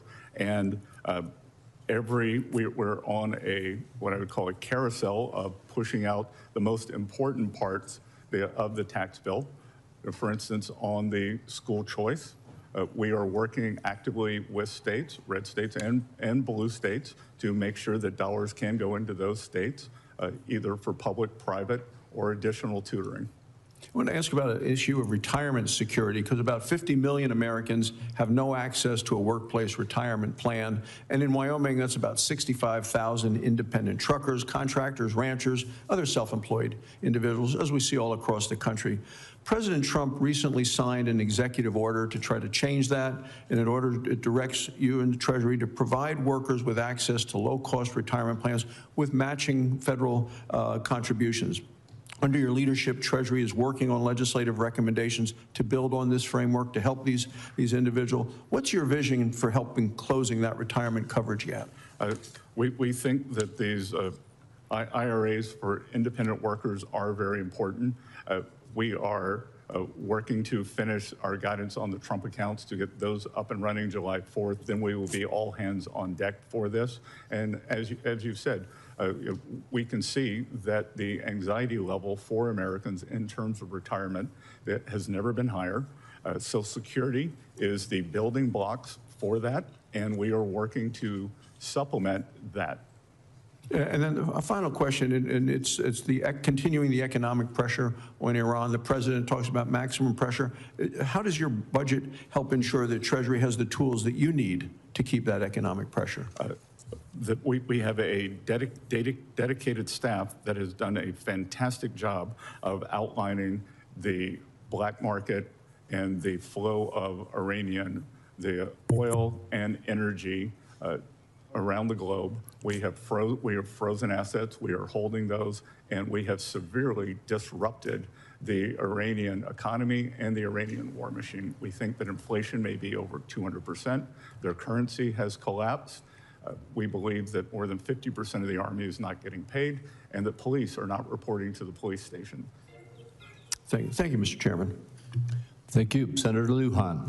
Thank you, Mr. Chairman. Secretary Bessent, should Americans who illegally evade their taxes be investigated and prosecuted? Yes. Secretary Bessent, should people and organizations facilitating money laundering for Iran, North Korea, or Hamas be prosecuted? Yes. What about laundering money for Mexican drug cartels? Yes. Should a person who traded and profited on insider information be prosecuted? According to the law, they should. Appreciate that. Mr. Secretary, as a result of President Trump's $10 billion lawsuit, the Department of Justice, on behalf of your department, settled with President Trump by creating a $1.776 billion slush fund to pay for his supporters and criminals. Were you either directly or through your staff asked to sign the original agreement? Again, Senator, you were not here at the early part of the meeting. I saw you on TV. Well, congratulations, and you would know that I'm unable to answer those questions, and they should be referred to Mr. Attorney Secretary, General Blanche. what about the addendum to this agreement? Are you familiar with what the addendum is? I'm not sure what you're referring to. Are you familiar with this giveaway from the IRS that says President Trump and anyone that knows him or does business with him or part of a business, they get off scot-free? Are you aware of this? Again, I refer you to Attorney General Blanche. Are you Attorney General Blanche's client? The IRS and Treasury are a client of the Department of Justice. So is that a nice way of saying yes? You're a client, he's your lawyer. He represents. You're the Secretary, are you the Secretary of Treasury? Yes is the answer. The Department of Justice. Scott Bessent, let me ask you this question, sir. Are you the secretary? In my personal capacity, Tom Blanche is not my attorney. Correct, sir. Are you, sir, for the Mr. U.S. Secretary, Treasury? Scott, let me ask it this way. Scott, are you the Secretary of Treasury for the United States government? Yes. Appreciate that. The Department of Justice represents the IRS and the Department of Treasury in this lawsuit, correct? Correct. Are you aware of this addendum? You're telling me DOJ gave the president this without you knowing about it? Again, they settle on our All right, behalf. well, that's not how the law works, sir. I'm not a lawyer, but you have a bunch of them behind you. You should see the faces they're making at me behind you. They're all scowling at me back over here. Well, I think that's a different reason, sir. Well, for whatever it is, they're doing it. Mr. Secretary, my concern is that this addendum's not been getting a lot of attention. There's colleagues on this panel that think this slush fund is a bunch of bullshit. And they've called out to say, get rid of it. Now, people need to say, are you okay with one person in America, because the Secretary of Treasury, I'm guessing, conferred with the Department of Justice, because you're named on this lawsuit, sir. These are all the transactions from the president as well, that I'm going to ask you this next question as well. You were bragging to one of my colleagues that you've been sanctioning people doing bad things in America. People that get sanctioned, like Iran or terrorists, they're told not to do business in the United States with partners. Is that your understanding, sir, me as a layman? It is. You hold these bad people accountable. I congratulate you for that. So this little giveaway to President Trump and his family gets them off scot-free. Does every American become part of this addendum? If someone didn't pay their taxes or violated tax law or did bad things, are they told, can't prosecute you, you're good? Everyone going back to the date of this, or is this only for President Trump and his affiliates? Senator, do you have specific knowledge that President Trump's being audited? Sir, I have specific knowledge of this addendum that you don't know a damn thing about. That is for the Department of Treasury, that your lawyer at the Department of Justice signed you up for. The reason I'm asking this question is because President Trump's sons signed a deal, as you know, with World Liberty Financial, with a bunch of folks you sanctioned. And now, as part of this, there's an addendum that says President Trump and his kids and anyone affiliated with him, I don't know if it's current wives, former wives, people that just did transactions with him, they're off scot-free. That, you know, that has a new way, a new ring to it, this is scot-free, because the Department of Treasury and the IRS is not going to go after him, sir. This is wrong. This is lawless. I hope our colleagues will look at this addendum. If I could offer this into the record, Mr. Chairman, for those that haven't seen it yet. Without objection. Come on, man. There's a better way of doing this, sir. That's all we're saying here. So, look, I appreciate it if you don't want to talk about a lawsuit. That's your prerogative to answer that way. But to say that you as a client, as Secretary of the U.S. Treasury, does not know what the Department of Justice is giving away to people, come on, man. That's just not on the up and up, sir. I hope we can do better. You don't understand the way the protocol works, and we receive advice and accept their settlements. You're telling me as the Secretary of U.S. Treasury, you don't know that the President of the United States, who I think you work for, got a sweetheart deal from the Department of Justice, who's your lawyer. I do know. You're in line for the presidency, Scott. I do know that the President of the United States and 400, many of his employees had the largest tax leak in history. And I know. Here's his filing, sir, of all the insider trading. Right here. Do you want to apologize on behalf of the American government? Scott, you should apologize to the American people for fleecing them and giving this away to Donald Trump, man. That's what you should do. We can agree to disagree. Senator Warnock. Thanks. That we'll agree on. Thank you, Brother Chairman. Last month, I asked the President's nominee to lead the Federal Reserve what I thought was a simple question, but he tried to dodge it. His answer was cute. I'm not sure the American people who were struggling were laughing. So I'll ask you the same question to see if I can get a clearer answer. President Trump has said that his grade of the economy, his words, is a quote, plus, plus, plus, plus, plus. He said this before he sent energy and gas prices soaring with this illegal war in Iran, a war that's costing taxpayers billions of dollars, $1 billion or more per day, turbocharging inflation. So I'll ask the Secretary of the Treasury the same question. Given all of the challenges facing ordinary Americans, our political differences aside, what grade would you give the U.S. economy right now? Which challenges other than temporarily elevated prices would you identify, Senator? I'm asking you, what grade would you give the economy? I think we have the makings of one of the strongest economies in history. We've had 2.6% growth. And core inflation had dropped. Food inflation since President Trump began, as much as you all they want to disagree. I got it. It's 2.5%. So you agree with the president? You would give the economy a plus.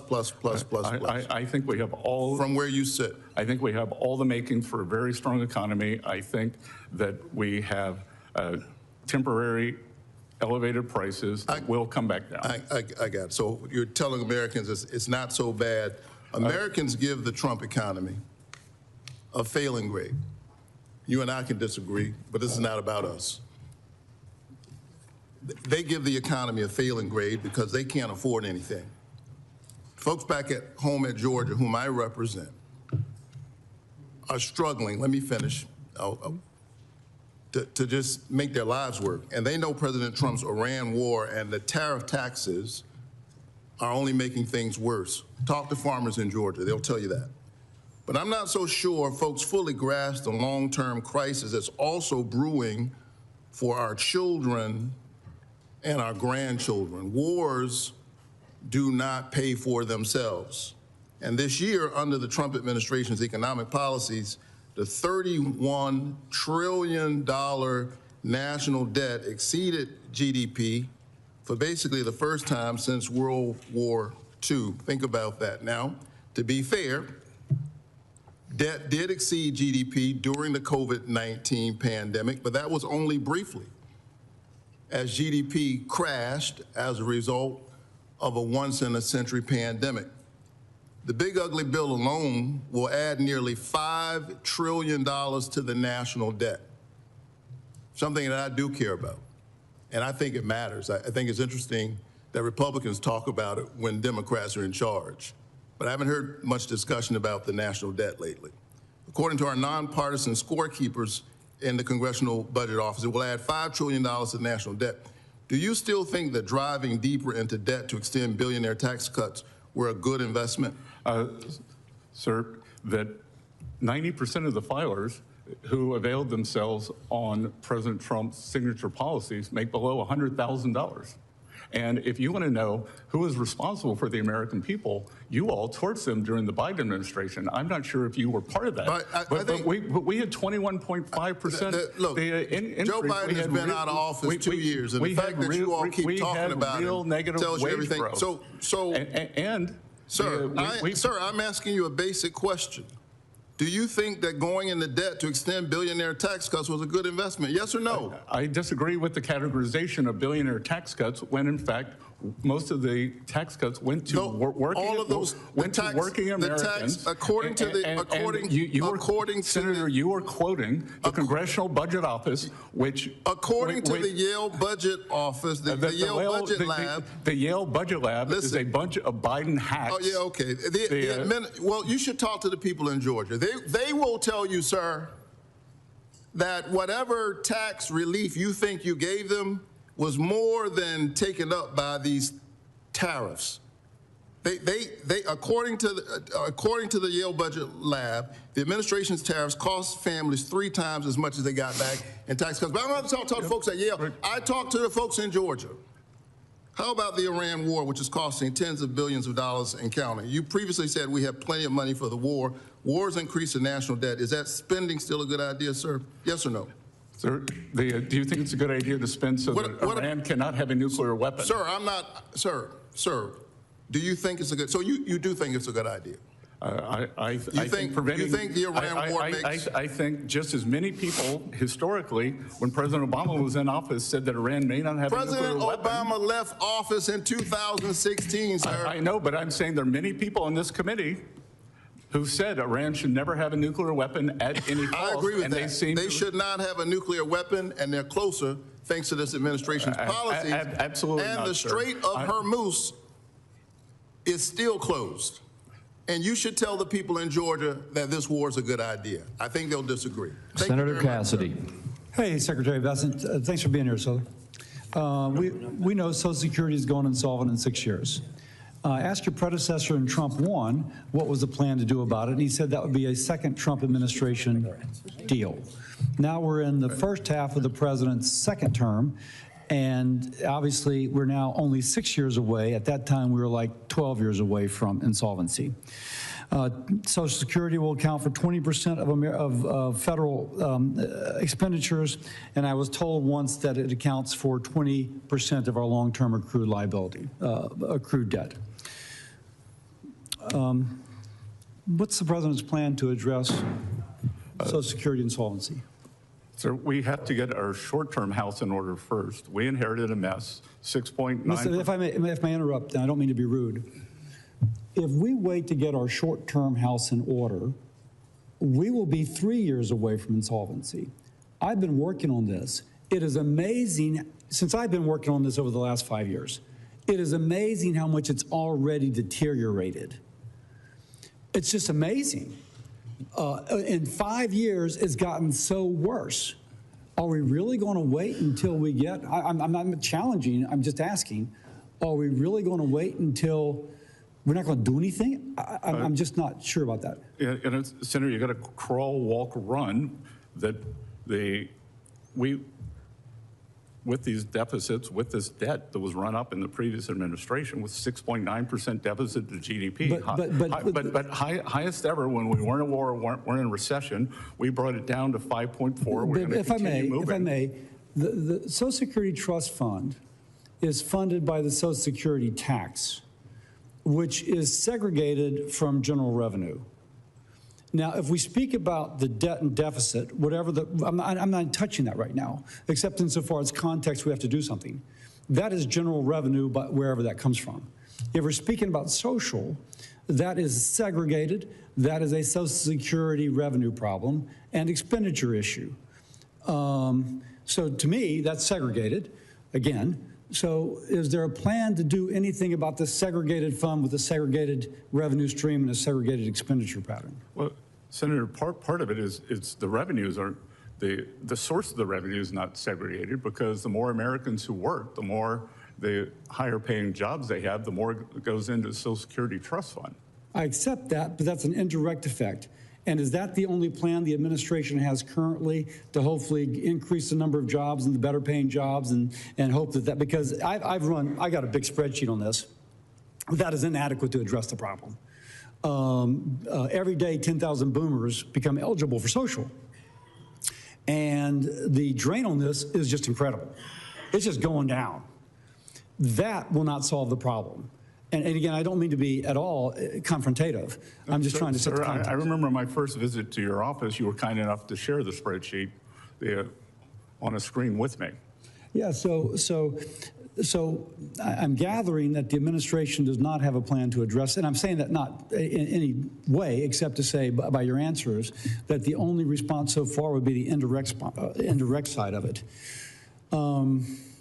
Now, on a bipartisan basis, we have been working on something that would attempt to address this. It is going to take the president, the administration, at some point being involved. At this point, it's in Congress.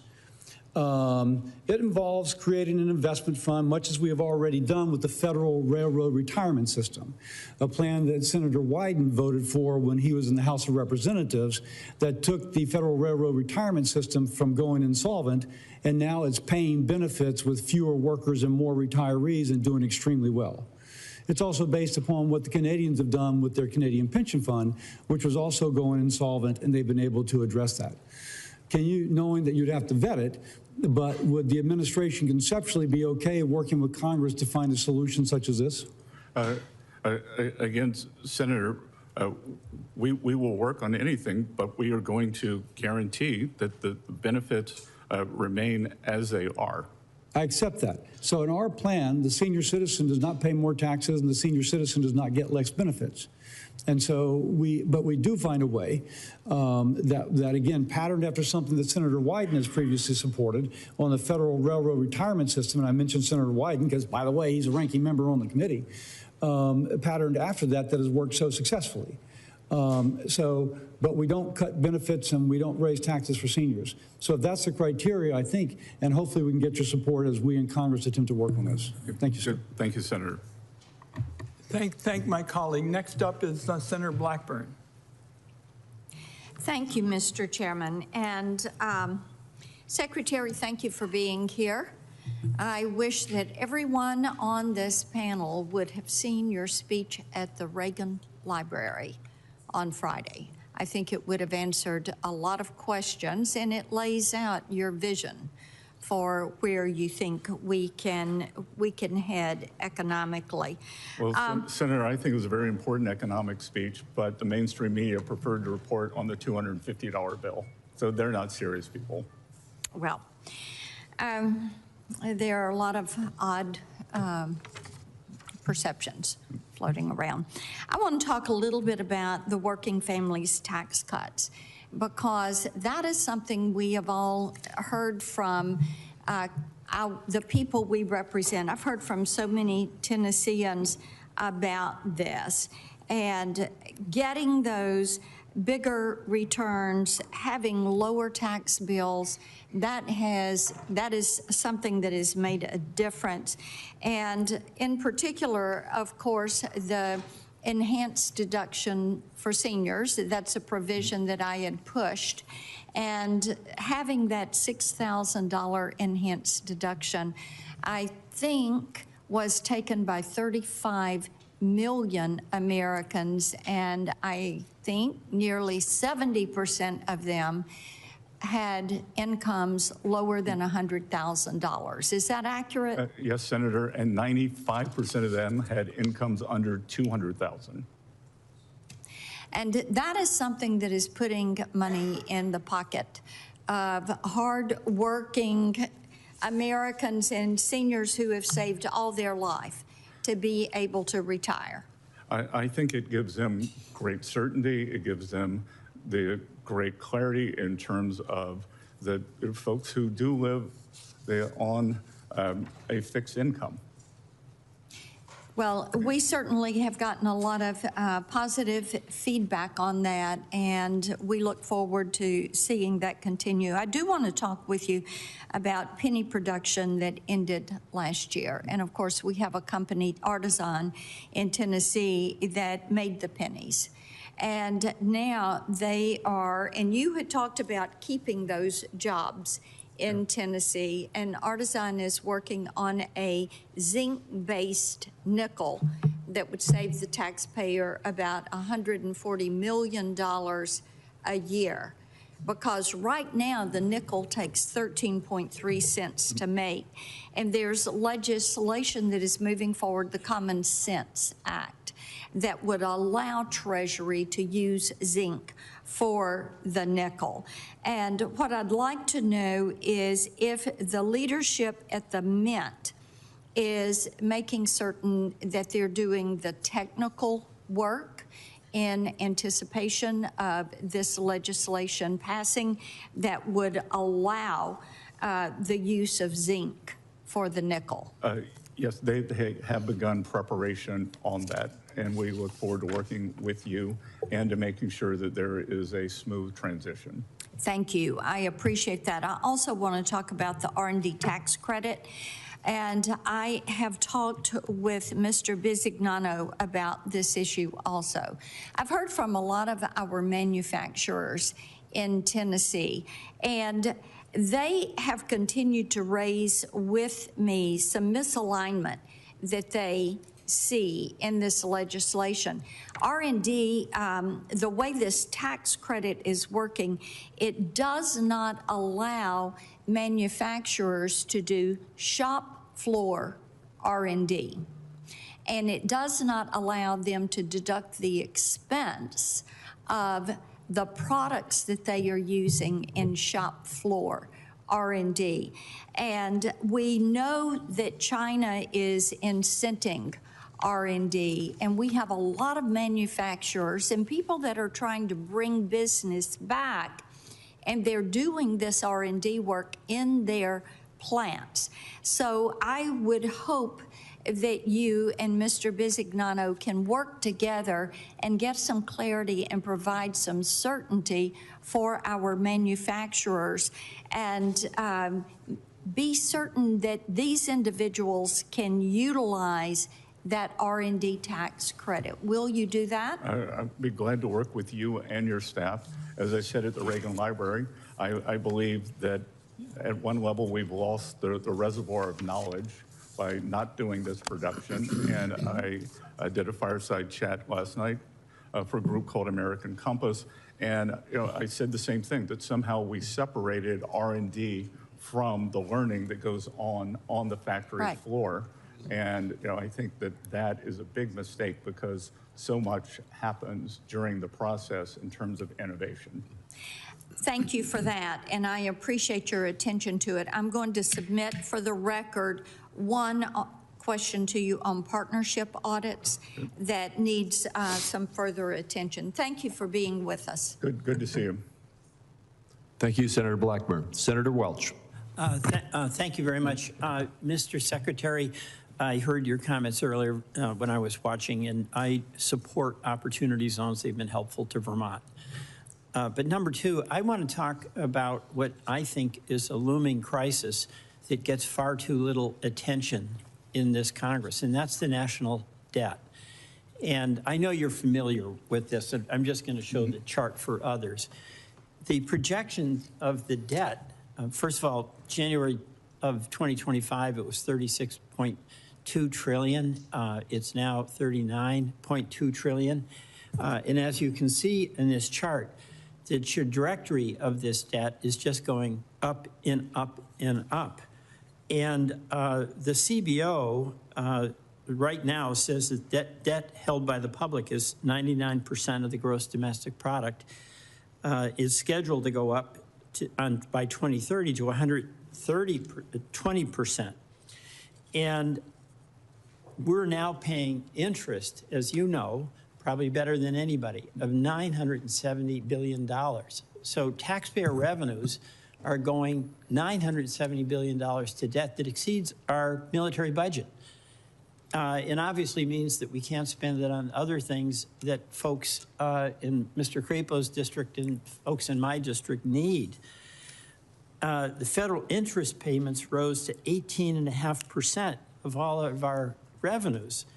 And the CBO says that's going to go up to 25.8% by 2036. And we don't talk about it at all. It's not even a topic, which is astonishing to me because it's such a threat. Now, there's three ways to address debt. One is we can cut spending. One is we can raise revenues. And I don't want to talk about those two today, but there's one other where there, I think, should be consensus, and that is we can collect the revenues that taxpayers owe. And that's why I want to talk to you a little bit about the staffing cuts that I understand have taken place at the IRS, which has reduced their capacity to collect revenues that are owed by taxpayers. In fiscal year 2027, the IRS enforcement funding was cut by 18%, 28%, or pardon me, 2,800 staff positions were reduced. And that's in addition to 26% of revenue agents lost in 2025. And I've got a revenue chart here that this was prepared by the Peterson Foundation, and I find them to be extremely credible on debt issues. I don't know if you share my high opinion of Not anymore. Well, I think they've lost their way. Well, all right. We will disagree on that. Okay. I find them to be an extremely credible source. But what this chart shows is that as we increase the cutting of revenue agents, the loss of owed revenue. This is owed revenue. We're not talking about increasing anybody's taxes. You're talking about the tax gap. That's right, the tax gap. is going to be $1.8 trillion. So the obvious question here is, why are we cutting the people who we need in the IRS to do the audits to collect revenues that are due to the Treasury? Well, Senator, a couple of things. Let's backtrack to your previous chart. The Peterson Institute of CBO project that we were going to grow at 1.8%. Thus far, in this administration, we've grown at 2 points. Let me interrupt a minute. It's 1.8 forever. We've grown at 2.6%. No, let me just stay on the revenue, because whether we grow at 1.8, as they say, or 2.8, whatever it is you say, you would agree with me that if I'm a taxpayer and I owe money, I should pay it. And I can tell you that more bodies does not equal better collections. So you just disagree that... Here, let me read you something. So I think that they would agree, TIGTA, which is the IRS, the internal reporting system, all of these employees who were hired, that a whistleblower in Atlanta came out and said a 25-year IRS CI employee who trained 2,700 new IRS agents. I'm going to have to interrupt because my time is running out. I'll be happy to send this to you. Please to show you why it's a complete fallacy. Last year we had recoveries up, collections up. Can I just get a little extra time? Because I thank you, Mr. Secretary. 30 seconds. Number one, I absolutely believe that the people who owe money should be paying that money, and that we should have assertive enforcement in order to get that collected, regardless of what the growth rate is. That's number one. Number two, one of the things that is happening is we've withdrawn from the global effort for coordinated organization for economic cooperation, and companies are now using these low-tax Dodge countries. Like American Express avoided $423 million in taxes by using the island of Jersey, saying that's where they do their work. Black & Decker cut their bill by tax bill by $269 million. Is that something that we should tolerate? No. Thank you. And will you do something about it? Again, it's a complicated question. And I'm happy to come to your office, happy to do another phone call as we've done. All right. I will follow up on but that. I do want to send this TIGTA report that shows that new agents were a disaster. Senator Tillis. Thank you, Mr. Chairman. Treasurer, thank you for being here. You know, you may have heard I've been a little bit critical of a few of the advisors of the president. You're certainly not one of them. I'm glad you're there. I'm looking to stay on that side of the line, Senator. And I appreciate the work you're doing, and I love the fact that you show good judgment of loving some of the North Carolina mountains with your family, just like I do. So thank you for being here. I do have one awkward question to ask you real quick, and then I want to get to some of the trends and how you're going to work on them. Did you actually tell Pulte you were going to punch him in the face? No, sir. I actually said I was going to kick his ass. Good. Okay. Good. I share the emotion. Thank you. And as I said, that was last summer, summer 25, and many teams have fights in the locker room and then go out and win for the team on the field. Yeah. No, I was just curious because everybody's going to be showing that. I made it clear I'm not going to support Pulte for DNI, but I'm sure they're going to dredge that up. So I thought I'd give you an opportunity to. I had a very good exchange with the director yesterday. Want to keep the momentum going on FH. Yeah, well, he lost me when he went after Powell. Okay. So we can move on to your core job. Yep. I know back in 2028, you were trying to target a 3% deficit to GDP. I think that's a laudable goal. There's a lot of work we have to do, so you can put it back on us for maybe not making progress. But now we're at 30-year yields at a 19-year high, where we are in 10-year yields, and even some of the interest expenses on the 5.3 of GDP. We're not trending in the right direction. What are we going to do, or what would be your advice? What is the administration going to do to help Congress focus on the main thing to try and get our deficit to GDP ratios to what most economists think are necessary, which is your laudable target? Yes. So, Senator, this year, U.S. has the presidency or the head of the G20. We're actually holding the finance ministers meeting in Asheville, Yeah. so maybe you'll join us. And we have outlined to the industrial nations, or to the G20, that we believe that the most important factor for financial stability is economic growth, that it is a lack of growth worldwide, and the decision that the trading blocs countries have made. And I believe the most important thing that we can do, as I was trying to tell Senator Welch, that the CBO projections are all at 1.8%, that we have grown at 2.6% thus far. That includes the democratic shutdown and the Iran conflict, which makes me believe we can grow at 3%. So if the CBO is wrong in their first year, how can they project out 10 years? So I think that growth, the constraining spending, and a growth agenda will do this. And I may submit a question for the record that has to, I have to believe that global growth and U.S. growth is somewhat, we are seeing great growth numbers. But I do think there's a lot of uncertainty out there, and I have to believe that that's keeping some capital on the sidelines, so we could even see greater ones. One of the areas where I think we've had some confusion, I asked Ambassador Greer last year, whose throat do I get to choke if the Liberation Day tariffs didn't work out? I'm not going to ask you that question. I think I know the answer to it. They didn't work out. But now you're at least working with CBP on the refund process. How does that actually work? I know CBP has stood up a portal. Now they're appealing the decision, so people that were applying for it can no longer while there's appeals occurring. What is Treasury's role in that? Senator, we're just purely a dispersing entity? We're just a dispersing agent. Okay, good. I guess the only other question I have going forward is how do we reconcile the increased budget requirements with the goal of trying to reduce our deficit to GDP?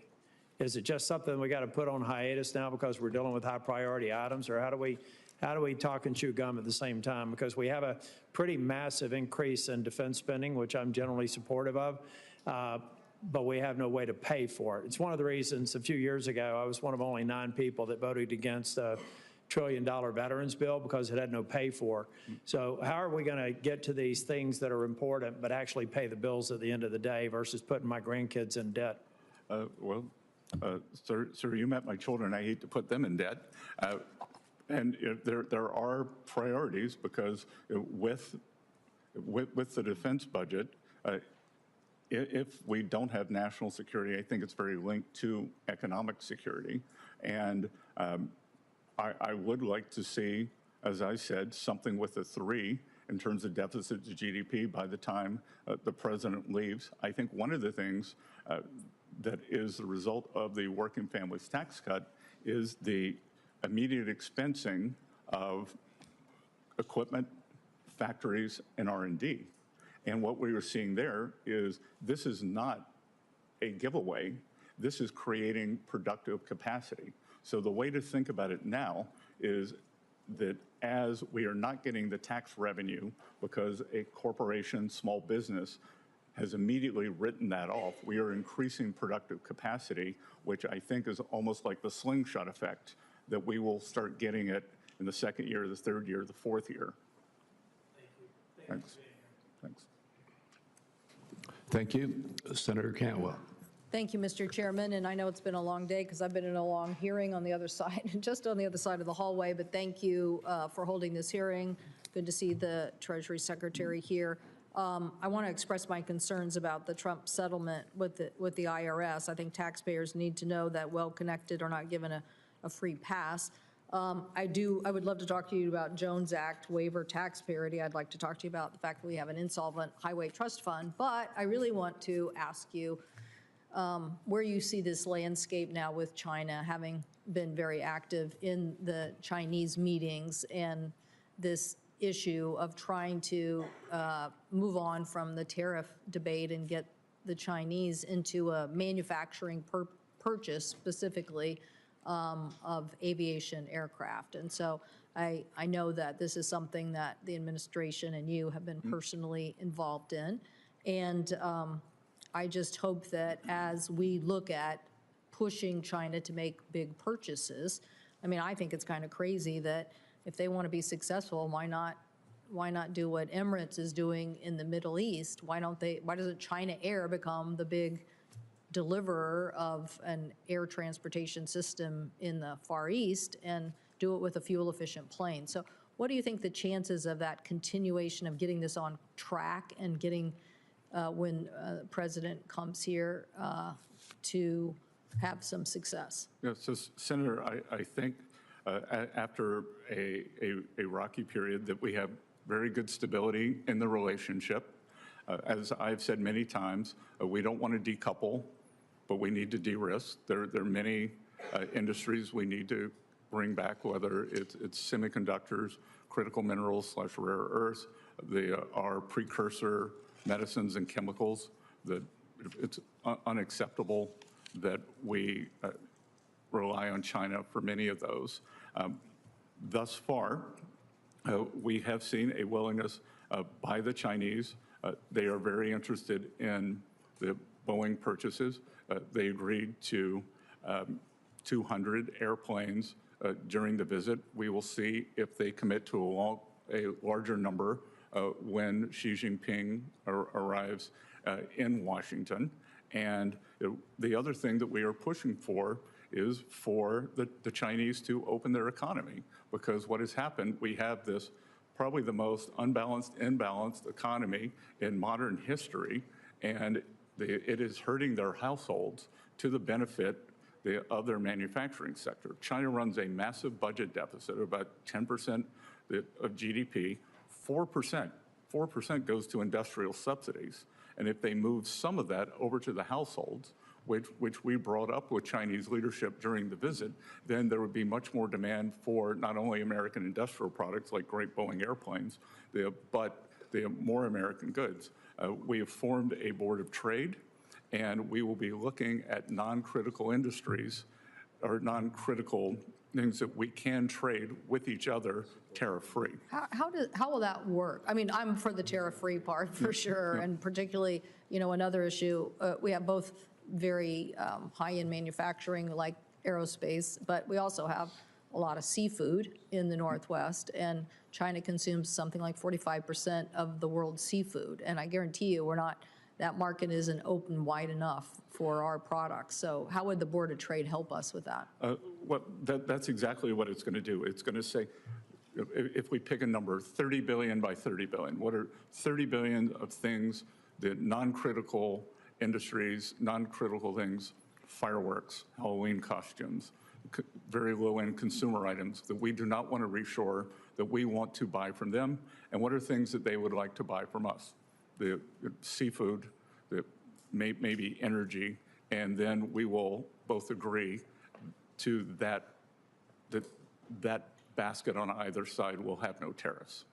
Well, I think this is a particularly important market with a long-term relationship. I know the challenges that we face in forcing them to open those markets, but I also think that getting off the tariff debate and into open ways to get more product flowing to me is a very important thing. So thank you, Mr. Chairman. I see my time has expired, but I do want to again emphasize I really am against the Trump settlement with the IRS, and I know you have oversight over that, so I'm mentioning that to you. Thank you, Mr. Chairman. Thank you. We are informed that Senator Marshall may be back. Senator Wyden has asked for a second 5-minute round, and as the ranking member, I've agreed to that. So, Senator Wyden, why don't you begin, and then if Senator Marshall shows, he'll be the final one. Chairman, I've got one question. I want here, Mr. Secretary, to follow up on your answers about the Booz Allen contracts. Now, you said you didn't know about Trump's lawsuit in advance. So I gather that for you it was a coincidence. You canceled the contracts 3 days before Trump's lawsuit? That would be correct, sir. Okay, and you didn't talk to anybody outside Treasury? I assume that's what you're saying as well? Again, as I said, I had no knowledge. Okay. Mr. Chairman, I'm going to make a brief closing statement with respect to where we are, because I think that this has been a critically important meeting, and what it has showed is that almost all of the big questions with respect to immunity from audits remain unanswered. And my own view is that we're going to keep digging into this. I know that I'm going to. And my own view is that somebody broke the law. Either Mr. Bessent or Frank Bisignano, the CEO of the Internal Revenue Service, were illegally involved in the audit immunity granted to Trump through the addendum. Or if Mr. Bessent continues to claim that Treasury and the IRS were not involved, the audit immunity grant in the addendum is against the law because Acting Attorney General Blanche doesn't have the authority to settle tax disputes that may have not been referred to DOJ. So that's where we are. It's one or the other, and my own view is that as we keep digging, somebody broke the law, and I'm determined to work with my colleagues of both sides of the aisle to get to the bottom of this, because we are wrapping up with virtually all of the big issues with respect to how this immunity, which basically nobody else in America gets, that's the important point, came into being, and we've got to get to the bottom of it and make sure that it's corrected and it doesn't happen again. And I thank you for the extra time. And we've never seen anyone in America, they have their tax returns, the tax returns of all their employees leaked without an apology, Senator. Would you like to apologize today? I was very much at the bottom of saying that it was critically important that enforcement action be taken, and I worked with my colleagues on both sides to move quickly. That's the fact. Yeah, then why did Mr. Littlejohn, why was he only charged in 2 out of 3 potential charges? It was, he got off easy. With that, what we will do is, Senator Marshall, you made it in just under the wire. Senator Wyden has given his closing remarks. I will forego my closing remarks to allow you to give your 5 minutes worth of questioning. Well, thank you, Chairman. That is very kind of you. Secretary Bessent, welcome. I know it's been a long morning, and I know you probably have answered these questions already. One of my favorite quotes from you is, the table is set and it's time for the banquet. And I'm sure you probably could credit somebody else, but back in Kansas, we say the table's set and it's time to eat.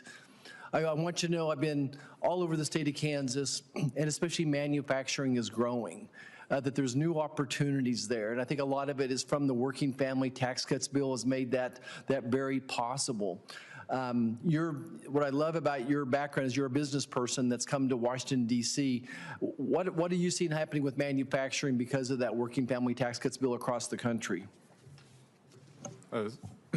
Senator, we're having a manufacturing renaissance. We are seeing that we've created about 90,000 new non-residential construction jobs, which would tell you that they have some type of manufacturing facilities.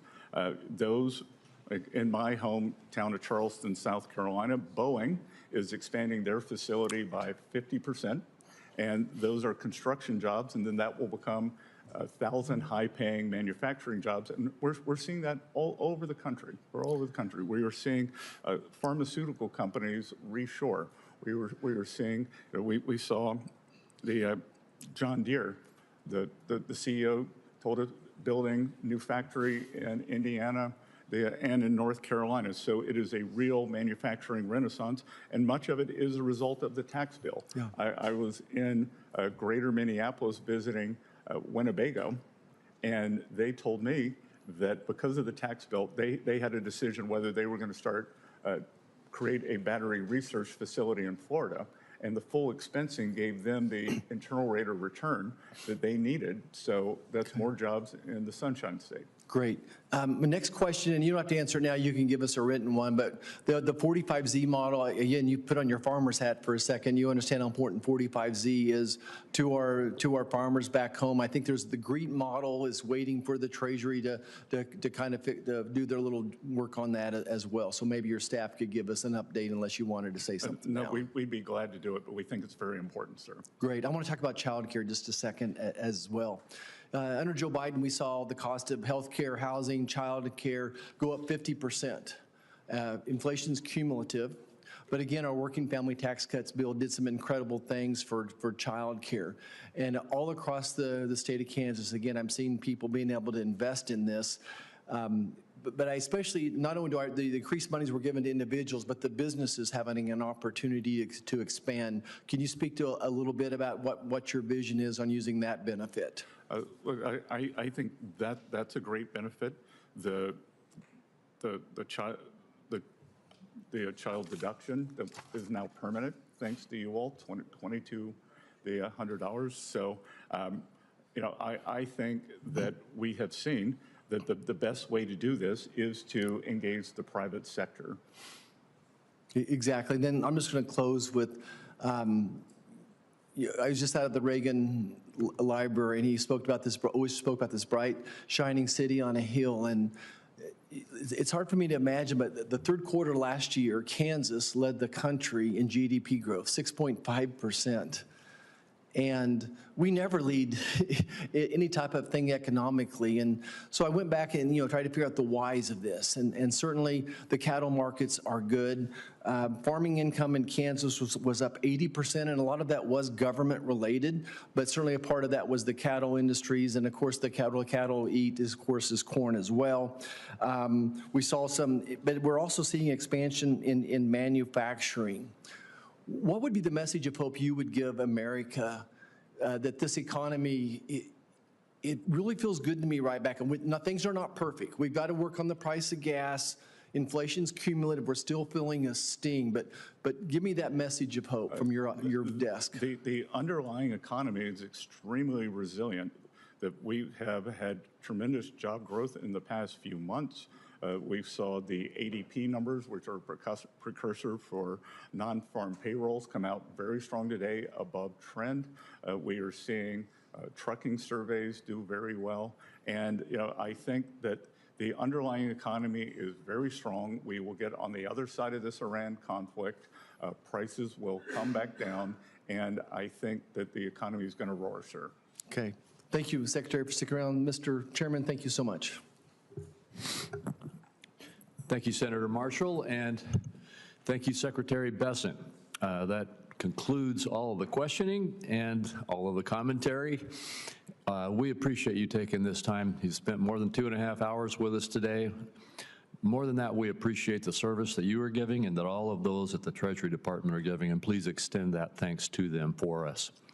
With that, we are concluded. I remind my colleagues that the deadline for submitting any questions for the record is 5 p.m. on Wednesday, June 10th, and the Finance Committee stands adjourned.